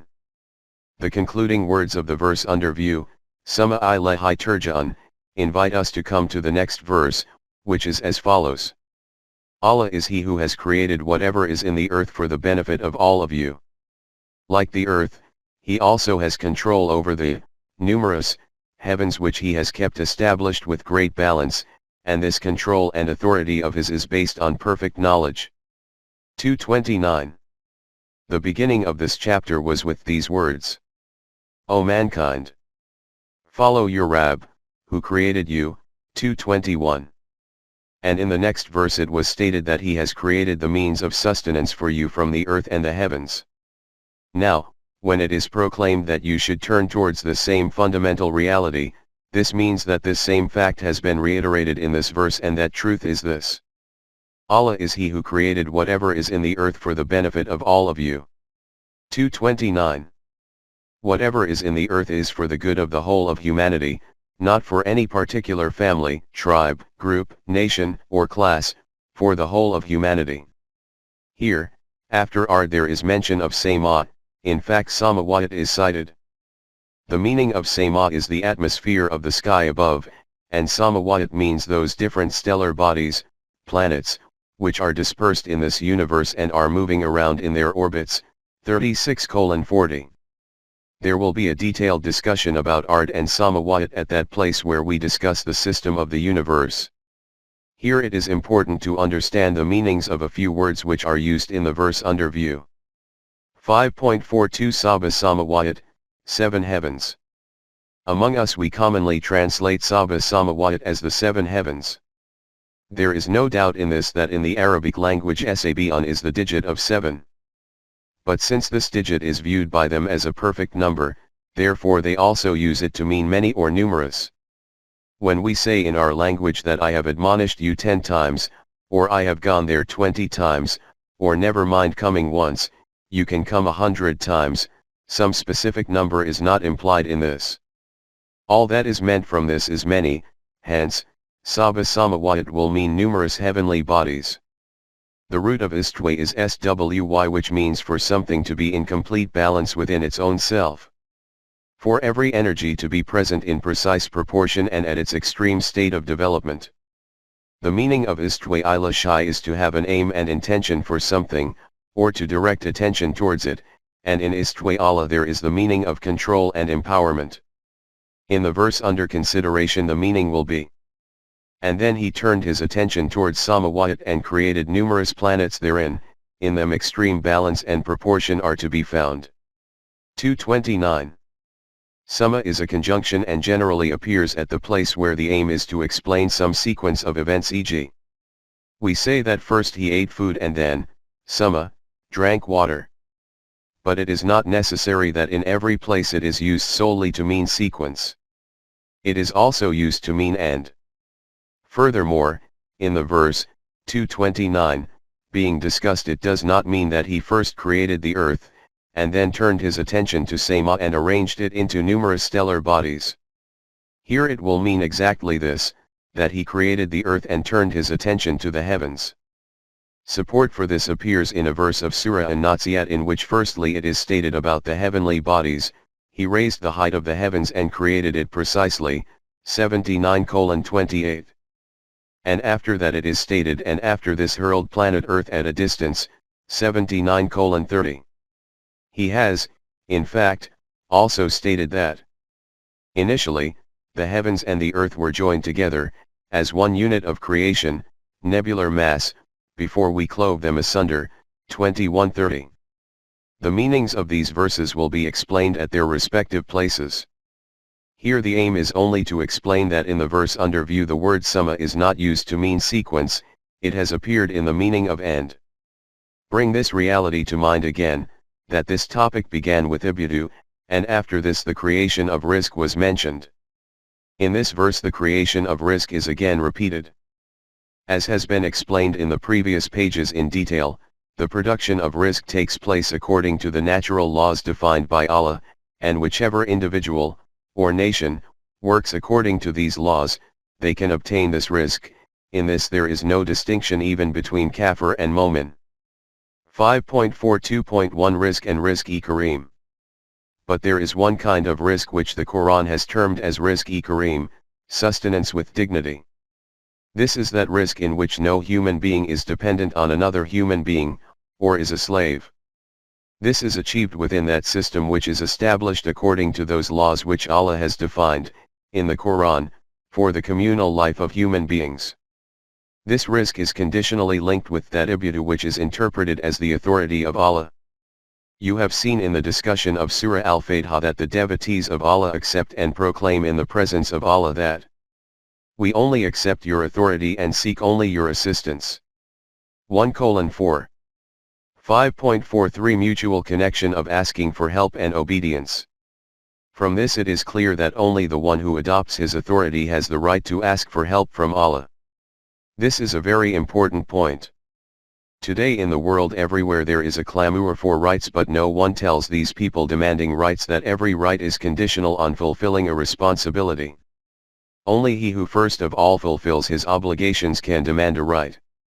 Allah has linked his promises of fulfilling commitments of Rizq-e-Hasana, Rizq-e-Kareem, or his help and assistance, to the condition of Iman and Amal-e-Saleh. He even states that, and he responds to those who have Iman and do deeds of righteousness.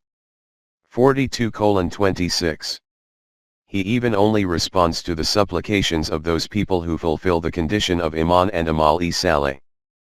The reason for our remaining deprived of his help and assistance, and remaining far away from Rizq-e-Kareem, is solely that without fulfilling the prerequisite of we accept your obedience, we keep saying we seek your help. Following this clarification, this chapter is ended. 5.44 Summary of Chapter 5, verses 2:21-29. O band of humanity! You should not be duped by the eye-deceiving glamour of the self-devised system of these nations. You should bring yourselves under the obedience of the laws of your Rabb, that Rabb who created you and your forefathers, and despite so many destructive forces of the universe, passing the human race through different stages, he brought them to this point. 7:172. This is the only one way by which you will be able to remain protected from the dangers of the journey. You will obtain this protection through the universal system of Rabu'iyat of Allah, according to which he produced the means of sustenance for your abode in the earth. He scattered heavenly bodies above in the heavens so that these remain in their own respective orbits through their mutual gravity and attraction. Then he made such an arrangement so that water rains down from the skies from which the means of rizq is produced for you. It is obvious that you have received all this means of sustenance from Allah without any remuneration and payment. Only Allah has ownership of this. You have only been given permission to use it. Therefore never do this, that you make human beings its owners. If you did this, then it would be deliberate shirk with Allah.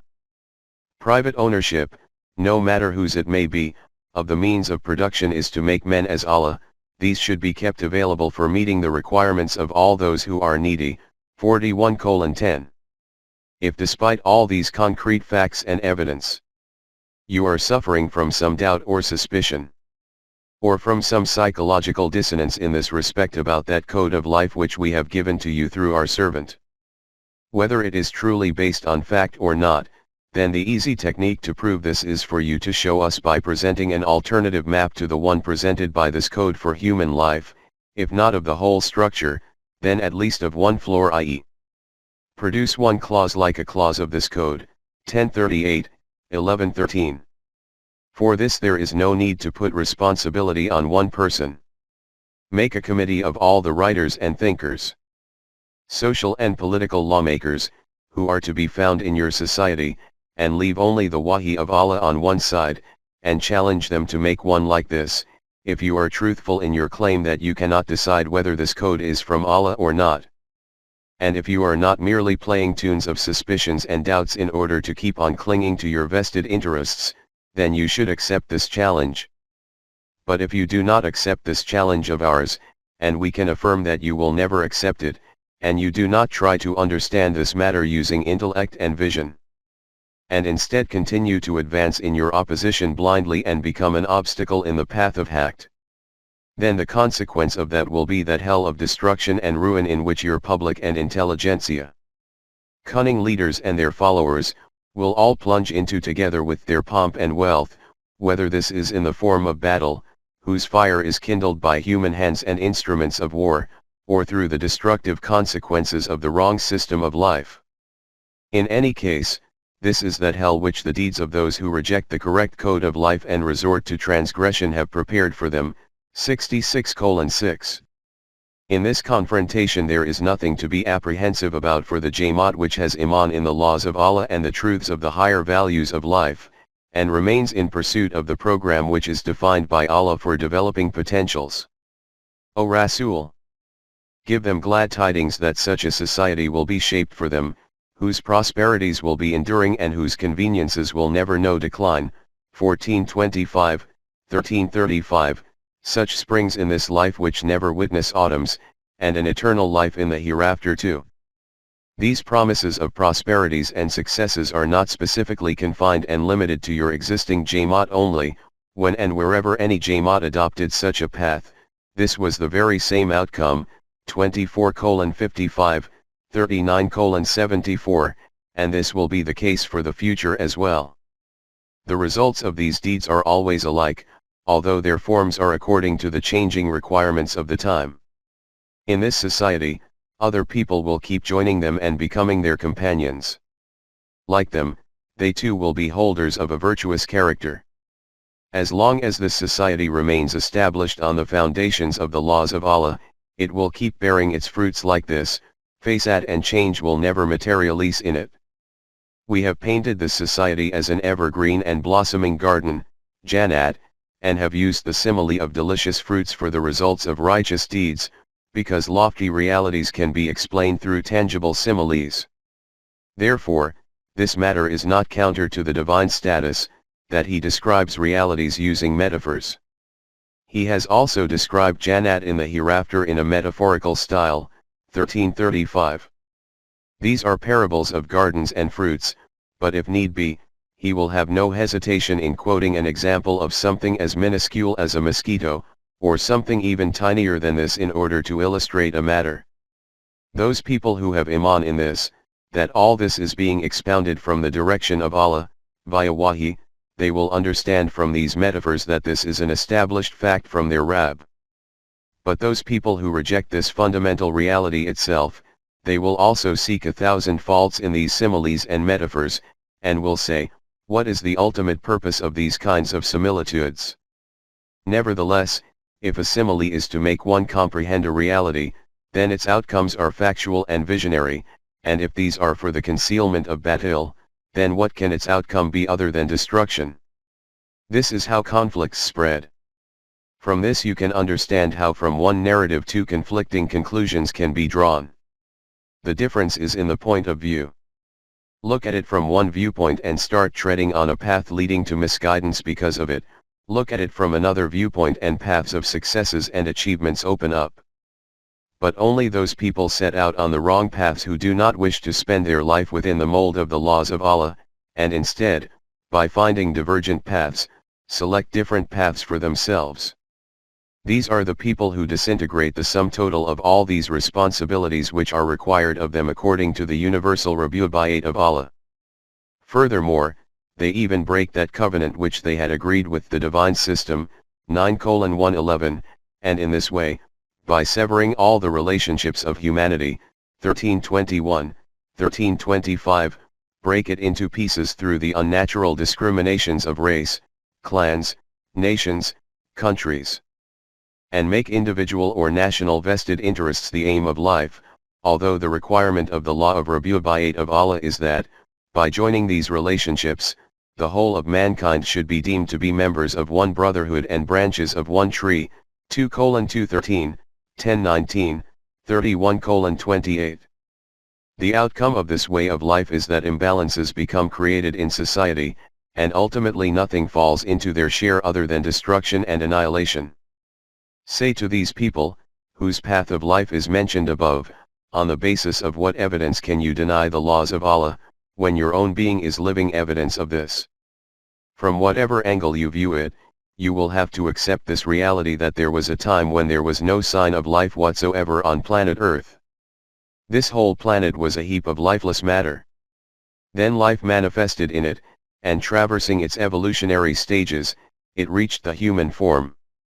Before this, leaving aside being a living human being, you were not even a thing worth mentioning, 76:1. Having reached this point, you became a living, conscious human being and became enabled to be addressed as you, 39:9. From this it is apparent that life is not a creation of yours, this is bestowed by Allah alone. After this, when you die according to the physical law of Allah, then what difficulty will there be in this for Allah to cause you to become alive again, 37:58, 40:11, 44:56. Hence, life does not end with death. Life moves forward for the requital of deeds. Therefore, you simply cannot go outside the realm of this law. You can try to escape it 1,000 times, ultimately you will have to return to it. In fact, understand it like this, that even now your every step is taking you in its direction. This law is established by that Allah who created you on this earth, and together with this also provided the means of sustenance for you. Then pay attention to the vastness of the universe and see how numerous stellar bodies in it are busy in carrying out their assigned duties with balance and harmony, 57:1-2. This is also taking place according to the law of Allah, according to the law of that Allah who is well aware of the hidden potentials and requirements of everything. This universal system of the heavens and earth is in action for this purpose, that the results of the deeds of men are precisely established, 11:7, 45:22, 53:31. In order to understand this reality, it is necessary that firstly the characteristics of man and his status in the universe is well understood. This has been described in a metaphorical style in the story of Adam, which is, in reality, the account of man himself. In this chapter there has been a discussion principally about humanity. After this, the Quran has noted the communal life of man, and its beginning is done with the metaphorical description of the story of Adam. We will leave this for the second volume of this book.